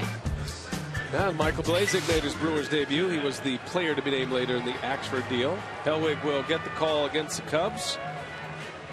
And it'll be fun to see those guys. Vin Mazzaro is out of the bullpen for Clint Hurdle.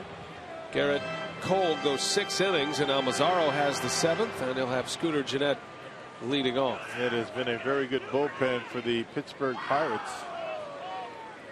And good numbers. And he's got the bottom half of the Brewers order to deal with. First ball swinging Gennett, and a pop up into foul territory. 1 out on 1 pitch.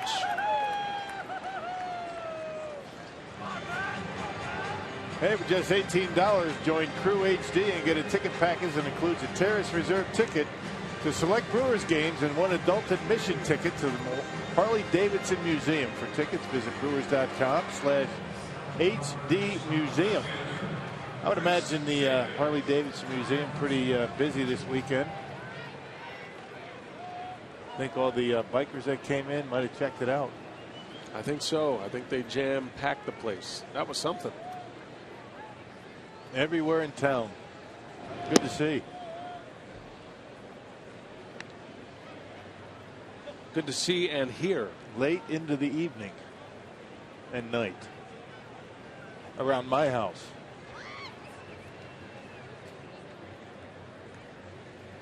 Chris Davis takes a strike. Well, Jason Grilli there on the left is back. He is active, but not in the closer's role just yet, we are told. That's a huge addition for the Pirates.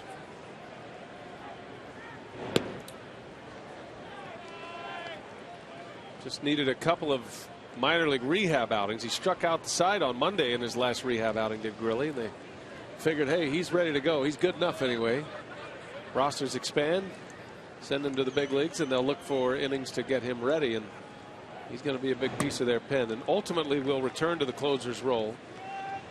He was about as lights out as it gets. He made the All-Star team this year.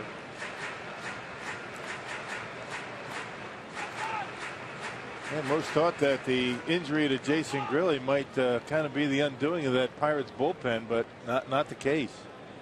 These guys have been very good. They've picked up the slack nicely. And he's got one of the great nicknames in the game too. Jason Grilli. Yeah. Grilled cheese. That's fitting. As in throws hard. Cheese. There you go. Vin Mazzaro in a 3-2 count. Davis. Did he lay off? Whoa, they said he swung. Unable to check his swing. That was close. And Davis is out once again. It's the second consecutive at bat on a check swing strike. Well, you won't be able to see on that angle. Here it is. That could have gone either way, but goes the way of the Pirates. 2 outs. We check in with Mark on Vin Mazzaro. What do you have, Mark? B.A. Vin Mazzaro gave up 14 runs in 2 1/3 innings while pitching for the Royals against Cleveland in May of 2011 in a 19-1 loss. He became the first pitcher since 1900 to allow that many runs in fewer than 3 innings. Not the kind of history you want to make, guys. I'm sure he appreciates you bringing that up. Harrison makes the play on Francisco to end the inning. And things have turned around significantly for Vin Mazzaro post Kansas City.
Delivery, we're talking about exit velocity off the bat. McCutchen bounced into that double play earlier. The ball left the bat at 103.6 miles per hour. 20 miles an hour over his season average. Wow.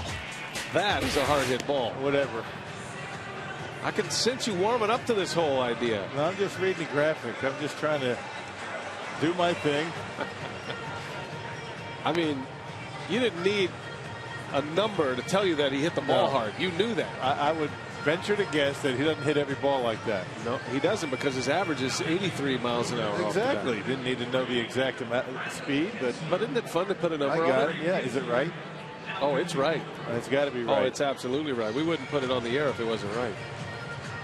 Brandon Kinsler will have the 8th in a 2-2 ball game.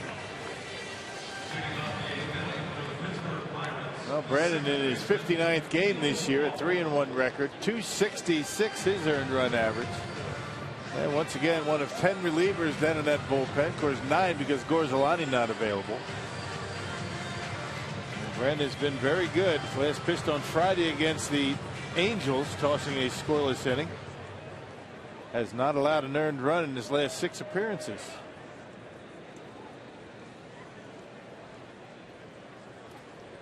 Kinsler emerging as the setup man, and in a tie game at home, you go to those pitchers, go to your best relievers down the stretch. Neil Walker leads off, followed by McCutchen, then Morneau. So this game is in the hands of 2 very good bullpens. The Pirates second best in the National League, and the Brewers right behind them.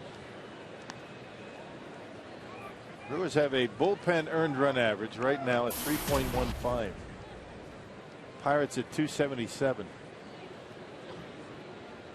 So we could be here a while. Walker takes a ball. Lucroy held it out there for home plate umpire James Hoy, just in case he wanted to change his mind, which he did not. You rarely see that. 2 balls and a strike on Walker. If nothing else, that gives the bench an idea that, hey, that might have been a strike, coach. Walker to left. Davis coming in. 1 gone for Kinsler. As Lucroy held that glove, I think I heard somebody in that Brewers dugout barking at the home plate umpire. Well, Giovanni Gallardo tonight was very good. 2 earned runs across 7 innings to a very good hitting team right now, the Pittsburgh Pirates. 104 pitches, finished with 6 strikeouts, and it looks like that break when he was down with a hamstring injury has really made a difference in Gallardo, the way he's pitching lately. 4 starts since.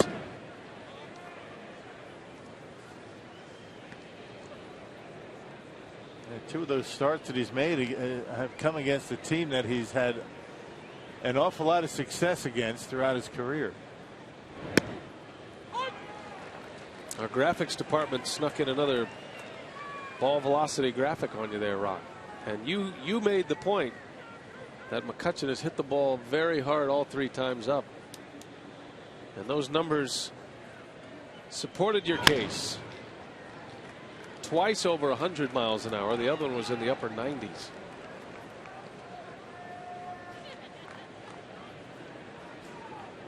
On a night when McCutchen is 2 for 3 at the plate, 2 runs scored, a home run.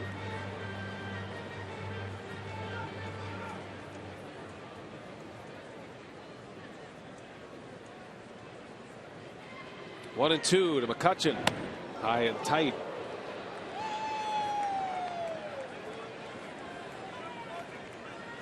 And McCutchen can hit anybody's fastball. I mean, he's got some of the quickest hands in all of baseball.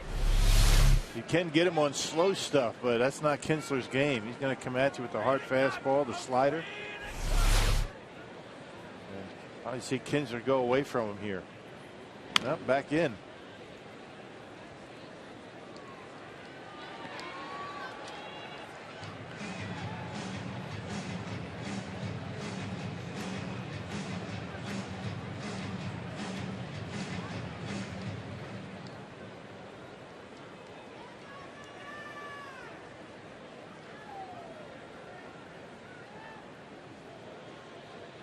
Two and 2. Kinsler deals, and McCutchen fouls it away. That's the thing about McCutchen. He's able to stay alive on the breaking balls right now, and can't get a fastball by him. Yeah, Giovanni tried to get one upstairs on him, and he hit it in the seats. You're going to go upstairs on him, you better have something behind it.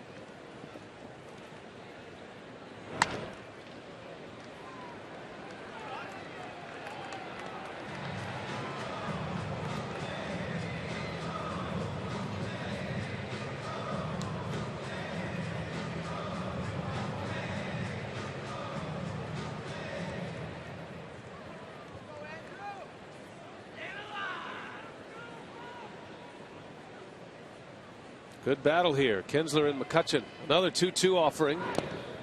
Lays off the slider. That's the thing about McCutchen. He walks, and pretty good chance he's going to steal a base, get into scoring position. So many ways that he can beat you. You got to pitch him tough. You don't want to miss here. Led the league in hits last year. Pitch number 8. McCutchen takes it inside. Ball 4. And a base runner for the Pirates. The go-ahead run is aboard now. We'll see if McCutchen is on the move. Final game of the series tomorrow. One of the best in the business right now. Francisco Liriano coming back from an injury. 15-game winner this year. Another former Twin. Willie Peralta will match up against Liriano. Miller Lite, what's on tap tomorrow? We're on the air at 6:30 for Brewers Live.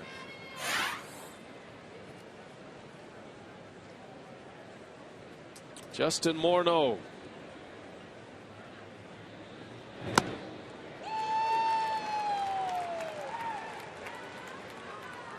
Thought maybe Morneau would give McCutchen a chance to run. Swung at the first pitch. McCutchen has 27 steals. Morneau 2 for 2 tonight with a walk.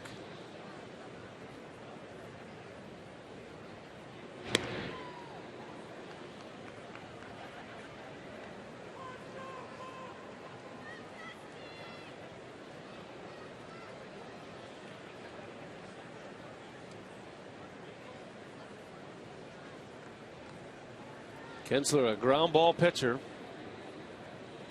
Needing one here. McCutchen chase back. I got to keep him close because he will take off. Second on the team in stolen bases behind Starling Marte. McCutchen is 6th in the National League in steals with 27. 27 for 38. He's been caught 9 times.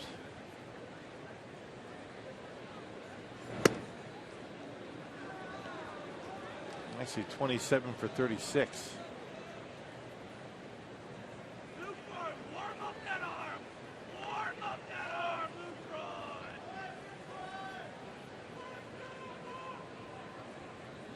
Dangerous spot for the Brewers in a 2-2 game.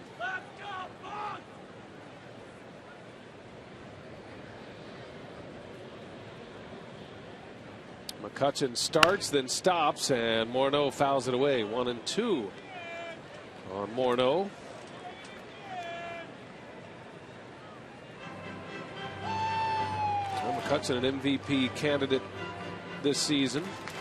Justin Morneau can talk him through an MVP caliber season. He won the MVP in the American League in 06. Has dealt with concussion problems in his career.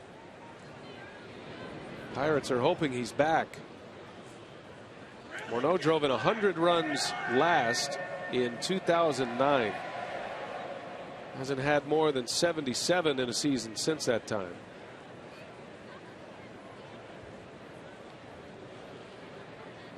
Trying to get that sinker away, hopefully hoping that Morneau hits a ground ball at somebody.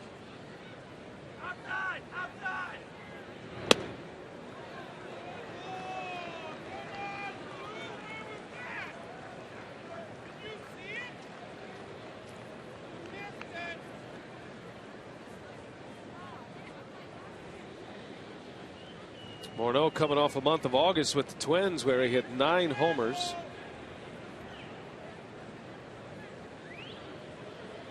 He's 3 for 8 as a Pirate. 2 of those hits coming tonight.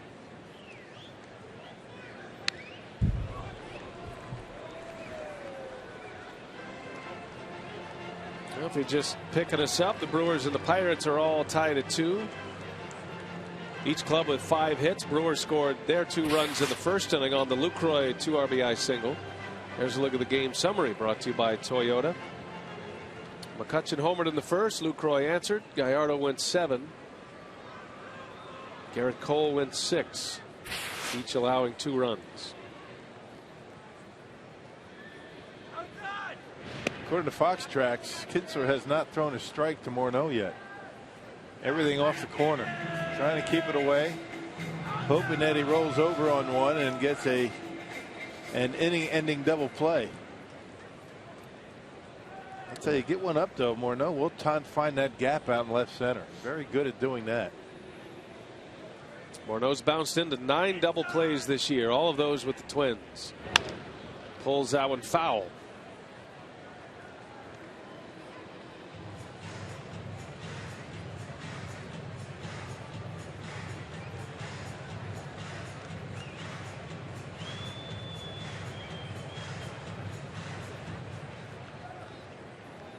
Morneau finishing up a 6-year contract.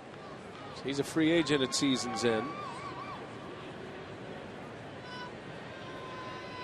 Signed the first big deal with the Twins, and then they signed Mauer soon after that. There goes McCutchen, and a swing and a base hit. McCutchen on his way to third. Perfectly executed hit and run. And because the Brewers had the shortstop covering, that ball ends up in left center. Yeah, with the way Kinsler was pitching him and the way Morneau hits the ball to the opposite field, you would think that it would be the other way around. Look at the pitch. They left it up. The first one he really left up in his zone and still off the plate. And that's exactly where Morneau got his first base hit tonight. Right in that vacated area where Segura ordinarily would be. So pitch number 8. Justin Morneau able to find left field with one. And now first and third with one away. Marlon Byrd. Boy, this middle of the order, a relentless attack tonight. Morneau with 3 hits and a walk. Byrd has a hit and a walk. He drove in a run.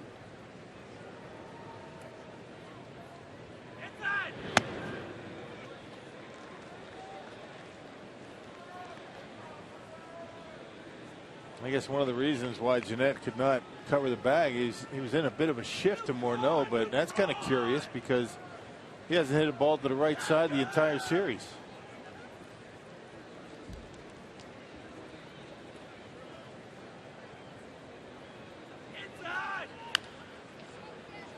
Ball and a strike on Byrd. Has the one Pirate hit with a runner in scoring position. That was with 2 outs in the 3rd inning.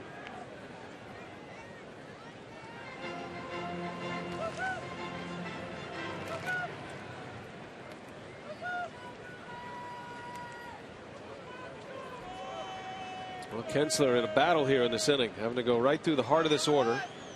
Got the first man out, Walker. Walked McCutchen, a base hit by Morneau. And now Byrd with the go-ahead run at third base.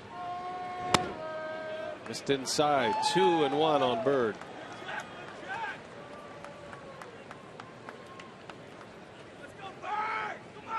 They still have the potential for the double play. Kinsler get that sinker down and Byrd hits it at somebody. Morneau does not run very well. Byrd, an average runner at home plate. If you're wondering, he's bounced into 6 double plays this year. Swing and a miss. That one had some bite to it. 2-2 the count. That's the pitch he's looking for. That good downward bite, that sink as it gets to home plate. Either get the swing and a miss or the ground ball. Tough to elevate this pitch.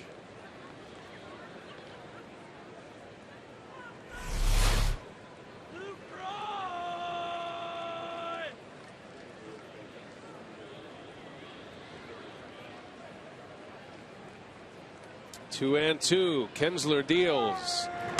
And that almost hit him. 3 balls and 2 strikes. Well, do you dare go with the breaking ball here?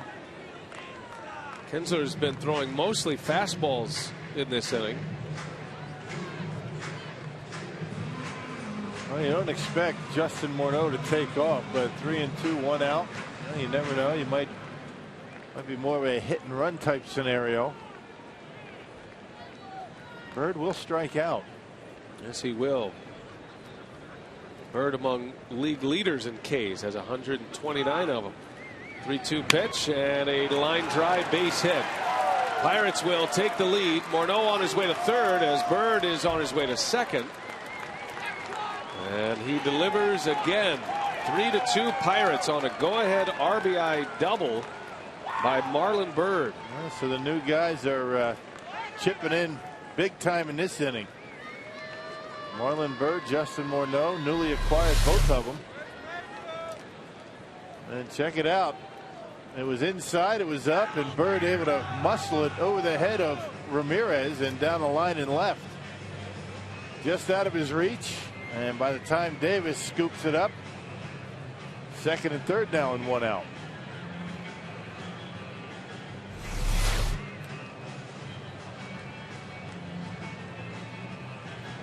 So Byrd with his second RBI. And Kinsler still with just 1 out. Second and third for Russell Martin coming up.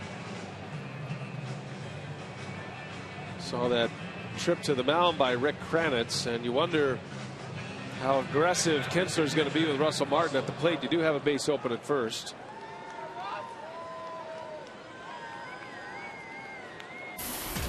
Well, that heart of the order for the Pirates doing major damage tonight. 7 for 9. Rest of the lineup 0 for 19. McCutchen, Morneau, and Bird 7 hits, 9 at bats, 3 walks. And those 2 RBIs by Bird. And McCutchen scored all 3 runs. And he had a home run in the first. Infield end. And Martin pops it up. Is this going to stay playable? Ramirez will give it a look, but it is on top of the dugout. 0-2 the count on the Pirate catcher. Check out the Subway in-game box score. There's the picture tonight, right in the middle of that order. McCutchen, Morneau, and Bird.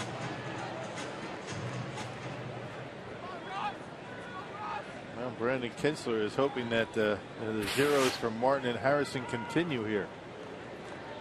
Can't fall behind much more. Not with this Pirates bullpen.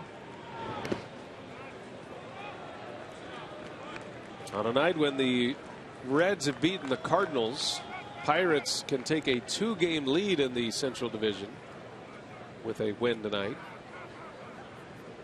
Kinsler about ready to throw his 30th pitch. Donovan Hand is ready to come in.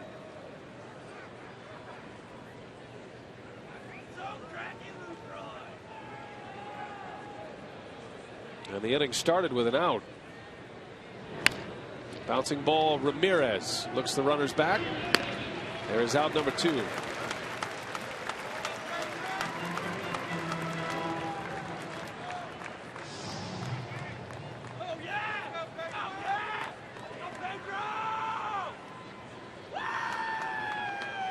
Well, with a very deep bench, Clint Hurdle is going to send up one of his big boppers now. Pedro Alvarez will pinch hit. Well, just go ahead and walk him. That's an easy decision. Walk him and go after Barmes. And if they elect to go to the bench, so be it. You don't want to deal with this guy, Alvarez. You figure he's going to get walked here. The National League leader in homers did not start tonight. Josh Harrison started at third. Alvarez will hit, likely to stay in to play third base.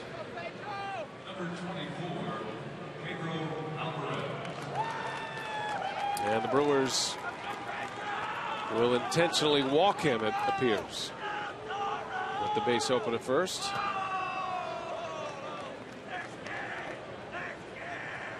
No surprise there, is it?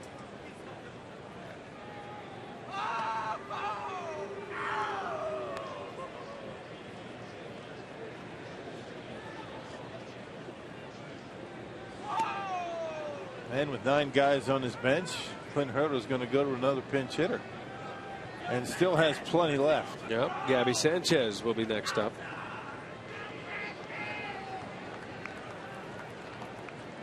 Some of the benefits of September call-up baseball. You can do things like this. These aren't moves you would typically make in the regular season.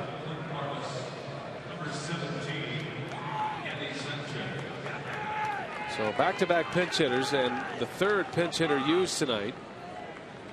Garrett Jones, Alvarez, and now Gabby Sanchez. Kyle Farnsworth loosening in the Pittsburgh bullpen, a former closer.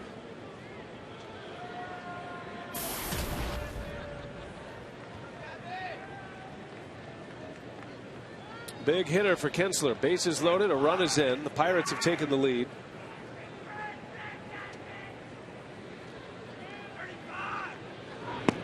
Sanchez is 5 for 24 as a pinch hitter and figures to be doing a lot more of it in September. He has 6 runs batted in as a pinch hitter this year. And very patient at the plate, although his numbers don't show it. 251. You see his numbers as a pinch hitter, just over 200. With 9 walks.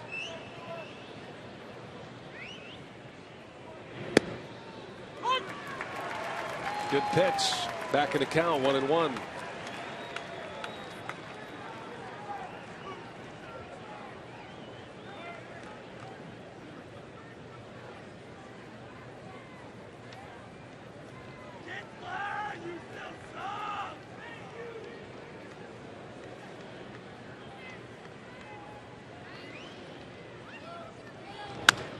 In the air, left center, Davis and Gomez converge. Gomez wants it, and Kinsler gets out of the inning, but the Pirates score an RBI double by Bird. 3-2 Pittsburgh.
Baseball here. The Brewers trail 3-2 going into the bottom of the 8th inning. McCutchen, Morneau, and Bird have been on base 10 times. Is that the threesome that could punch their ticket to the playoffs? Yeah, there's no doubt. You know, we talk about Andrew McCutchen and what he does. He's been on base 15 out of the last 16 games against the Brewers, hitting over 400. But when you add a Justin Morneau and a Marilyn Bird to that lineup, this is a lineup that not only wants to have a winning season, but I'm going to tell you what, they want to win this division. Yeah, they do. We'll talk about that. The Brewers get inside the clubhouse. Also, our instructional coming up after the ball game as well. We're going to get inside the Brewer bullpen one more time and continue the tour. Augie's out there with Marcus Hanel as well. So lots coming up after the ball game on Brewers Live. Brian. All right, Craig, thanks. As Caleb Gendel pinch hits, Pirates have made a number of defensive changes as well. Mazzaro stays in the pitch, but Felix Pié enters the game in left field. Pedro Alvarez, who stays in to play third after he was intentionally walked, and the new shortstop is Jordy Mercer. So changes all around.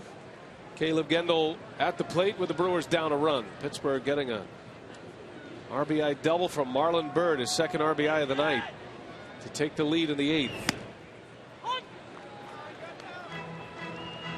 Clint Hurdle going to electing to pinch hit with Pedro Alvarez. Brewers walk him, and then you put him at third. That you take the bat out of his hand and you weaken your defense. Interesting decision. And Gendel draws the walk to start the inning. Coming off the bench, Gendel is aboard, and there is the tying run.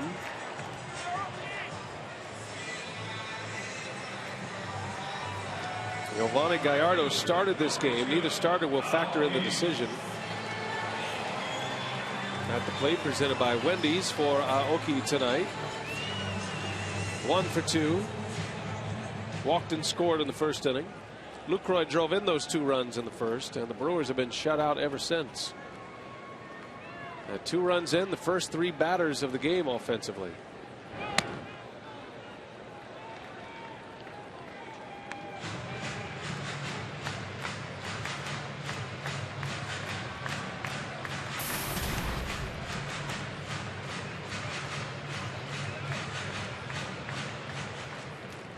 Pirates are crashing in on Aoki, expecting a bunt. He's a good bunter. Alvarez is coming in hard on him.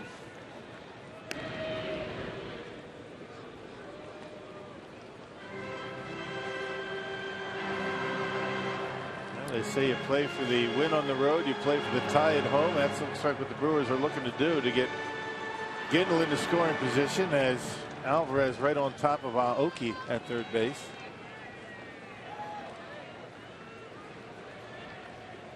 And the runner goes. The hit and run is on. And Morneau will tag Aoki. Works just like a bunt. It advances Gendel.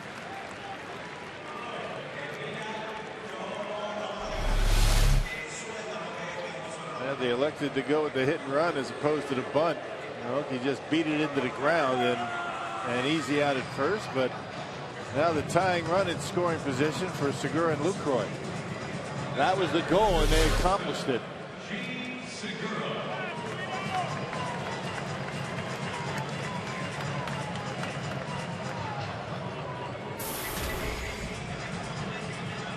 So Segura with a chance to even it up.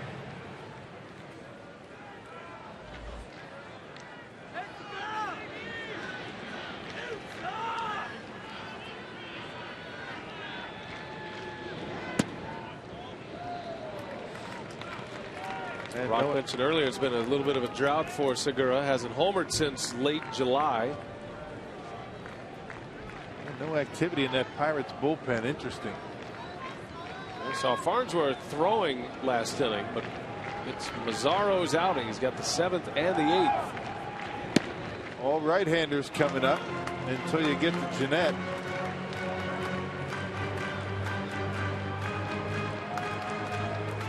And this is a spot where once Grilli is back and closing games, if he shows he's healthy, you put Melancon in the 8th, you got Grilli in the 9th.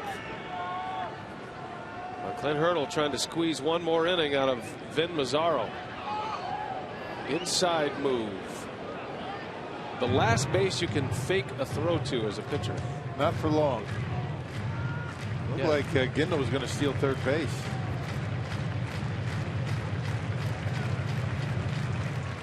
Now the rule change this year where you can't fake a throw to third any longer. 2-0. 3 balls, no strikes. Well, do you green light Segura here?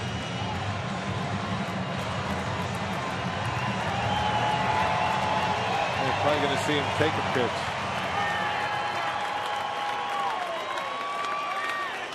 Still nobody up in the Pittsburgh bullpen. So you know Mazzaro is out there at least to face Lucroy.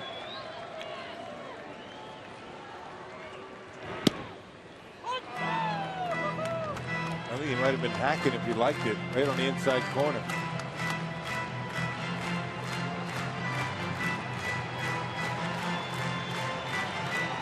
Mazzaro has a good slider.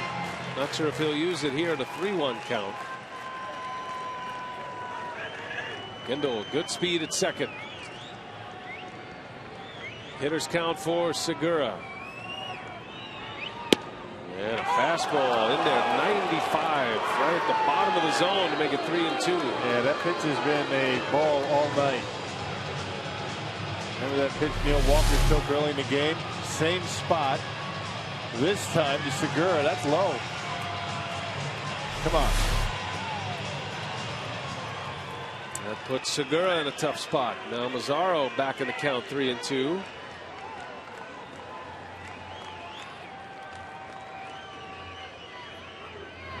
And Segura back up the middle, a base hit. McCutchen fell down. And Gendel's going to score without a throw. We are tied at 3. Segura comes through with a clutch. Well, he got his 3-2 pitch, a sinker up in the strike zone, and able to bang it right back through the middle. Well, he'd rather have that than a walk any day. Shining moment of the game, brought to you by the Marshfield Clinic. Gene Segura squares it up.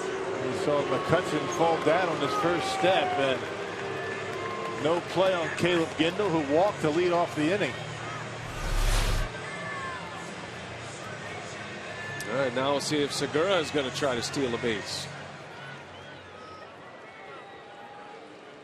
Lucroy with one away. 1 out of 3 tonight.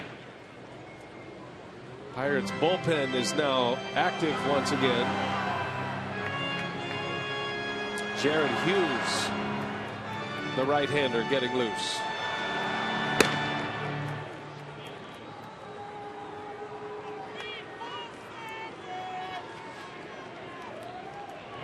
And a pitch out. Segura not going.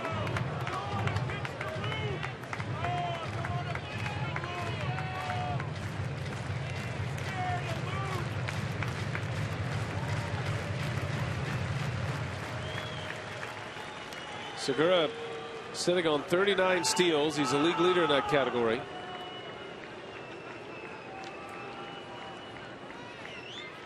Lucroy takes ball 2. Segura had a stolen base in yesterday's game. 2-0, not necessarily a good running count. 2-1, an excellent running count. 2-0 is a good homering count. Right, good home run hitting count. All tied at 3, bottom of the 8th. And Lucroy takes a strike. Well placed fastball from Mazzaro. And now we'll see if the Brewers have the wheels in motion.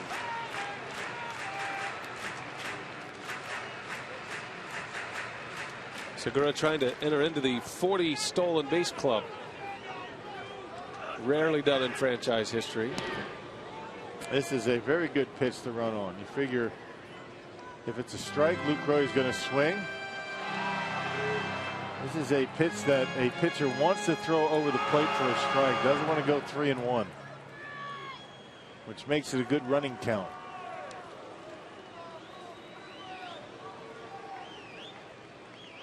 They started and stopped, and Lucroy takes a strike. 2-2. There have been only 5 players in franchise history to steal at least 40 bases.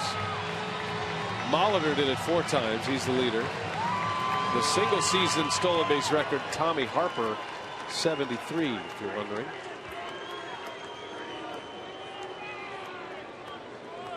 Now we'll see what he does in a 2-2 count. He takes off. Lucroy right to Jordy Mercer is going to start a double play. You talk about a bad break. The stolen base attempt brought the shortstop right there, and the inning is over. But the Brewers tie it. Get an RBI single from Segura, and a bad break to end the inning.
Tonight, as we head to the ninth inning, tied at 3, our minor league report: Hunter Morris, 2-run homer.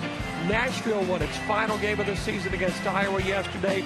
Morris finished the year with 24 homers, 73 RBIs, hit .429 over his last 11 games. A hot streak he is hoping will continue right into spring training when he's trying to earn a spot on the big league roster, guys. And that's part of the reason he's not in the big leagues, not yet on the major league roster. So a good season, though, for Hunter Morris. There you see Jim Henderson, all tied at 3 as we head to the ninth inning. Henderson will have the ninth, and he will face a pinch hitter to start this frame, Travis Snyder. And then the Pirates are going back to the top of their order with Tabata and Walker. And then you get to the part of the order that has been doing all the damage tonight. You know, Henderson last pitched on Friday against the Angels, took a blown save and a loss. And before that had saves in 12 straight appearances.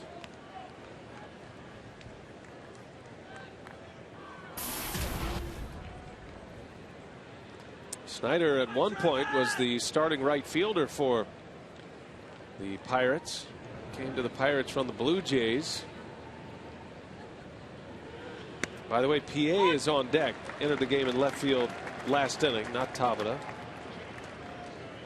So Snyder, PA, a speedy left-handed hitter, and then Neil Walker, the switch hitter.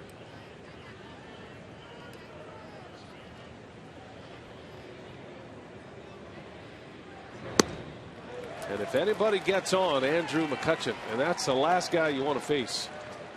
3 up, 3 down, and then somebody in this game in the bottom of the ninth would be the prescription of success for the Brewers. Big fastball to Travis Snyder, and a good pitch to hit, but he threw it right by him. That was right down the middle.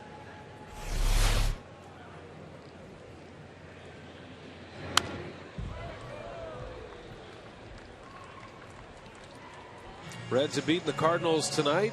Homer Bailey got the win. He's now 10-10. That was a combined 2-hit shutout for Cincinnati, shutting out one of the best offenses in baseball. Homer Bailey, Manny Parra, and Aroldis Chapman combined for that shutout. Pirates can take a 2-game lead, or if the Brewers can win, they'll remain in a 1-game lead in the Central.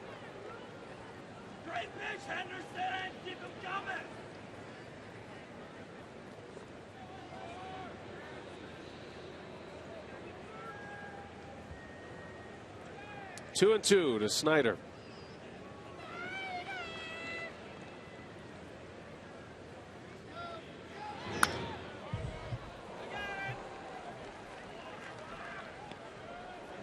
Got Melanson in the Pirates pen in case Pittsburgh takes the lead.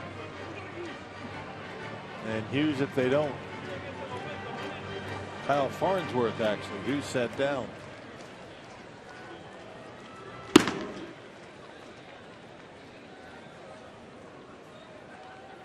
Henderson ready for another 2-2. And that one's deep into right center field. Aoki is over. He looks up. And the Pirates have taken the lead. A hanging breaking ball from Jim Henderson. And Travis Snyder comes off the bench to give Pittsburgh the advantage.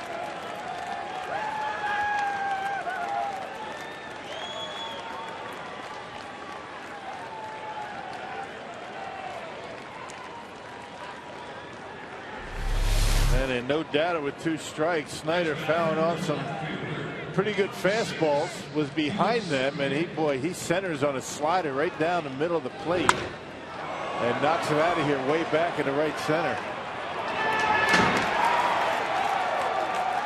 And the Pirates take a 4-3 lead. It's his second pinch hit home run of the year as PA takes a strike. Well, the Pirates have the mojo. They're getting contributions from all over their roster. The newcomers, those who have kind of lost playing time, like Travis Snyder, coming up from the minor leagues, delivering a big homer. 4-3 Pittsburgh. Looking ahead to the Brewers' ninth, it'll be Ramirez, Gomez, and Scooter Gennett.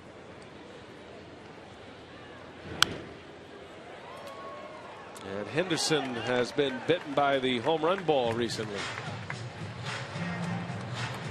And 1 out away from a save against the Angels. And a Hank Conger 2-run home run off the foul pole and right. Laid a blown save on Henderson. That's the slider he was looking for on Snyder. And that's usually the pitch that he gets hurt on. Conger's home run against the Angels was a fastball. That was on Friday night.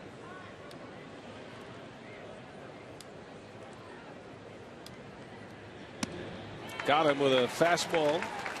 PA down on strikes for the first out.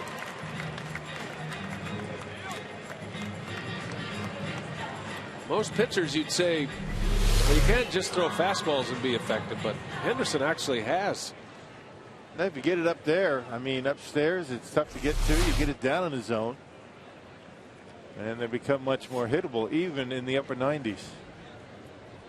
Henderson had that game earlier this year in San Francisco. He went an inning and a third, and he threw 25 pitches, all fastballs, to get the save.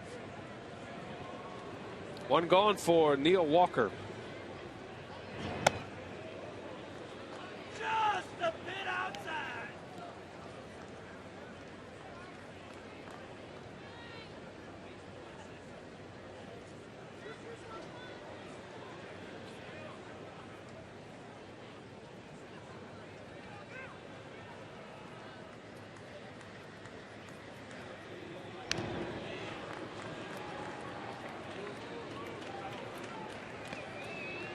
Had to hurt a little right off the forearm of Lucroy.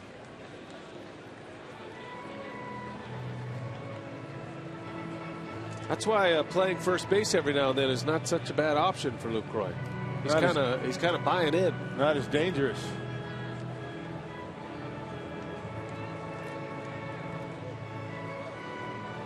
Kind of an occupational hazard for a catcher. You know, you shrug it off, you do the best you can. Nobody cares. No athletic trainers on their way out. Nobody running out. The only guy that cares is the home plate umpire. He can relate. Outside.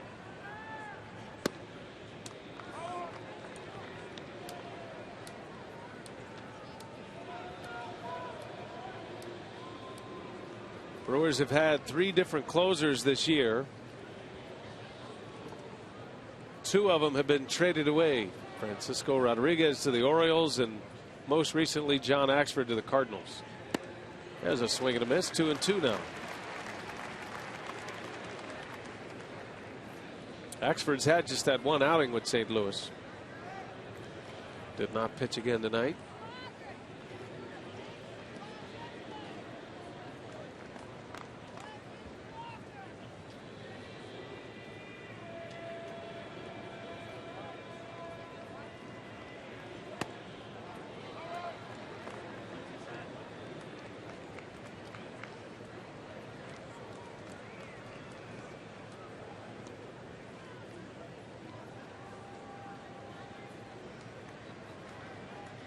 Pirates have just taken the lead on a Travis Snyder homer. After the Brewers tied it up in the bottom of the 8th. And a swing and a miss. Another high fastball. Walker chases it. Back-to-back Ks for Henderson. And 2 gone in the inning. Yeah, Walker trying to get that bat going early. Swings it one way out of the strike zone. Not even close. Up around the neck. No contest. This will be a good matchup. Yeah. Big fastball, good fastball hitter. Power on power. Henderson against Andrew McCutchen. 2 hits, a walk, 3 runs scored tonight, including a homer. Bouncing ball to Segura. And the side is retired. But Travis Snyder puts the Pirates on top. Do the Brewers have a comeback in them tonight? We head to the bottom of the 9th.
Need 1 to tie and 2 to win as we head to the bottom of the ninth. And the Zach Greinke trade continues to pay dividends for the Brewers. Andrew Grumman takes a look at the Brewers haul 1 year later at FoxSportsWisconsin.com. Gene Segura, of course, came over in that deal, driving in what was the tying run last inning.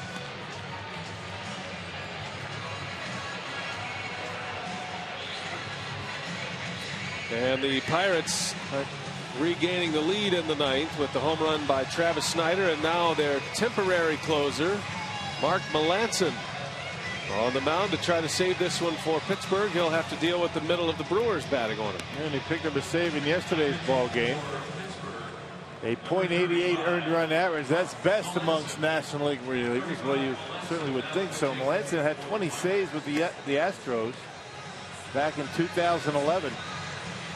And since Grilli went on the disabled list third week of July, Melancon is 8 for 9 in save opportunities. He's done a great job holding the fort down.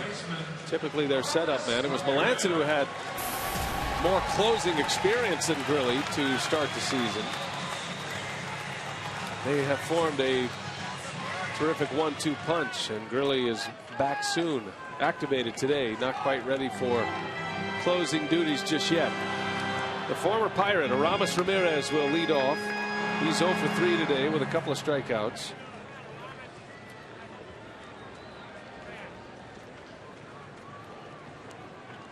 Melancon entering this season at 21 career saves.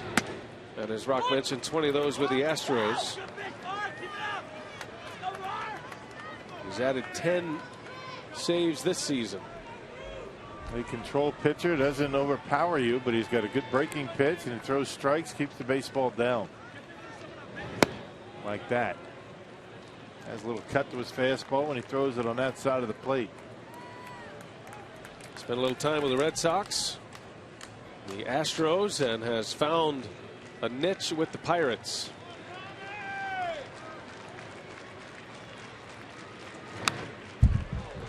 Pirates are sitting on 80 wins. A win tonight secures at least a 500 season.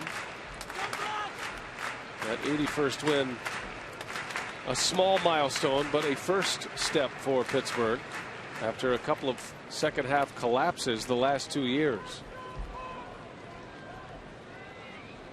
The 1-2 and a chopper over to short. Jordy Mercer winds it up and he throws him out. One gone.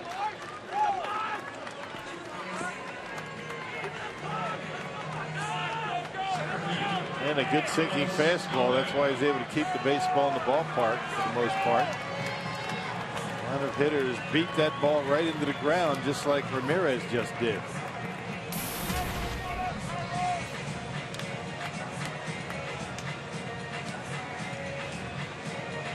Pirates getting big contributions tonight from some of their new players. Morneau had 3 hits. Marlon Byrd 2 hits, 2 RBIs. Gomez, big cut and a miss. Deceptive fastball of Melancon. Right. He's only given up 1 home run all year, just shy of 62 innings.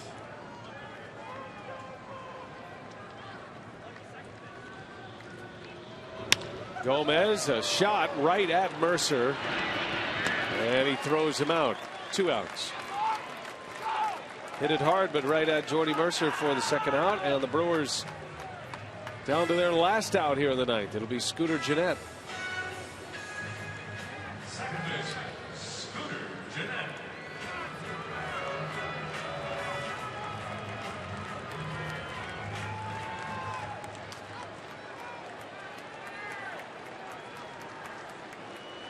Scooter Gennett trying to keep the game alive. 0 for 3 tonight.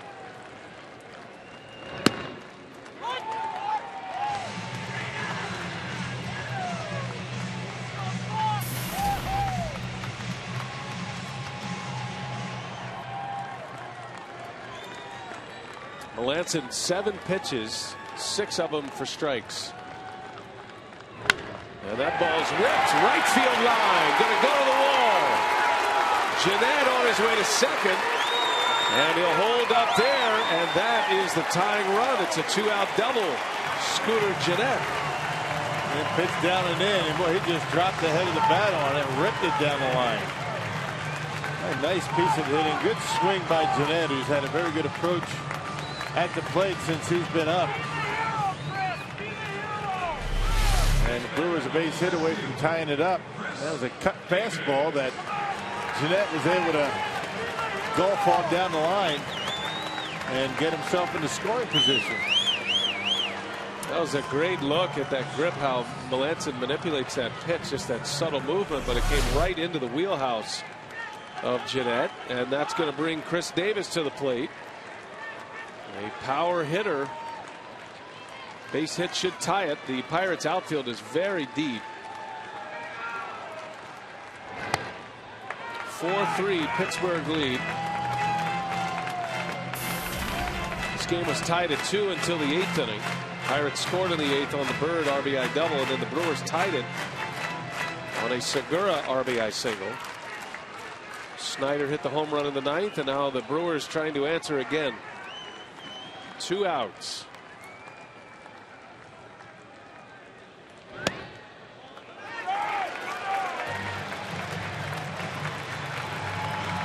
And he's got the count in his favor. Just don't be too overly aggressive. Put a good swing on it. Certainly with enough power to win this one.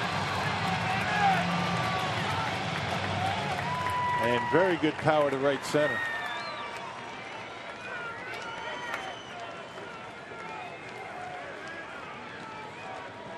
Two 2-0 on Davis.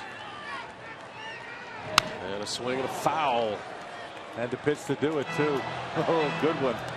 2 balls and a strike. Out away from outer half. Had a good swing. Just got underneath.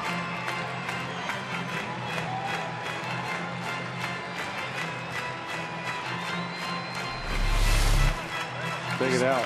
Look, here it is. Wow. Just that subtle movement away off the sweet spot. Not quite Mariano Rivera, but good enough. Similar results. Tying run at second. Gennett has good speed.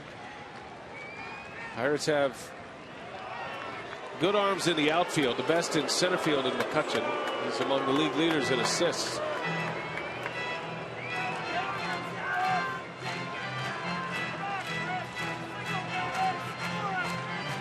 If Davis should reach, Juan Francisco would bat.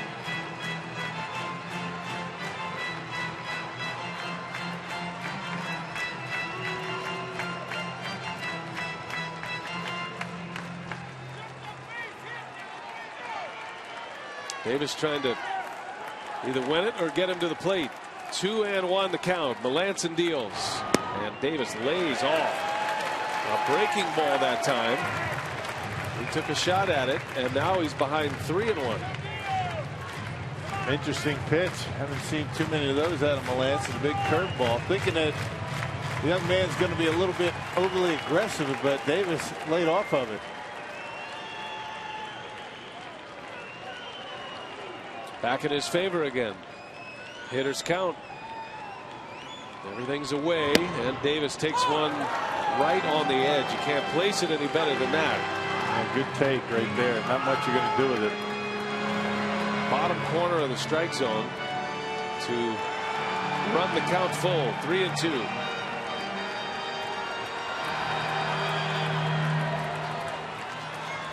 Well, for Davis, don't you have to be thinking right field here? Everything is away. You figure he's going to be throwing you a cutter again. That's his best pitch. Look at that cluster. Everything is down and away. Payoff pitch coming down to their last strike, and Davis chased one. Martin has to secure it at first. He does so, and the ball game is over. Melancon picks up the save, and the Pittsburgh Pirates are guaranteed to not have a losing season for the first time in 20 years. Their 81st win. He went with a breaking ball on the 3-2 pitch, and the Pirates expanding their lead in the National League Central. Their 81st win, a 2-game lead over the St. Louis Cardinals. Time for Brewers Live. We'll check in with Craig Kashan. What do you have, Craig? All right, Brian. Well, we may check in over on the Pittsburgh side. 81 wins. That's a milestone for them. 20 years in the makings. We'll also get inside the Brewer clubhouse here from Ron Renick, our instructional out of that bullpen. All coming up next on Brewers Live.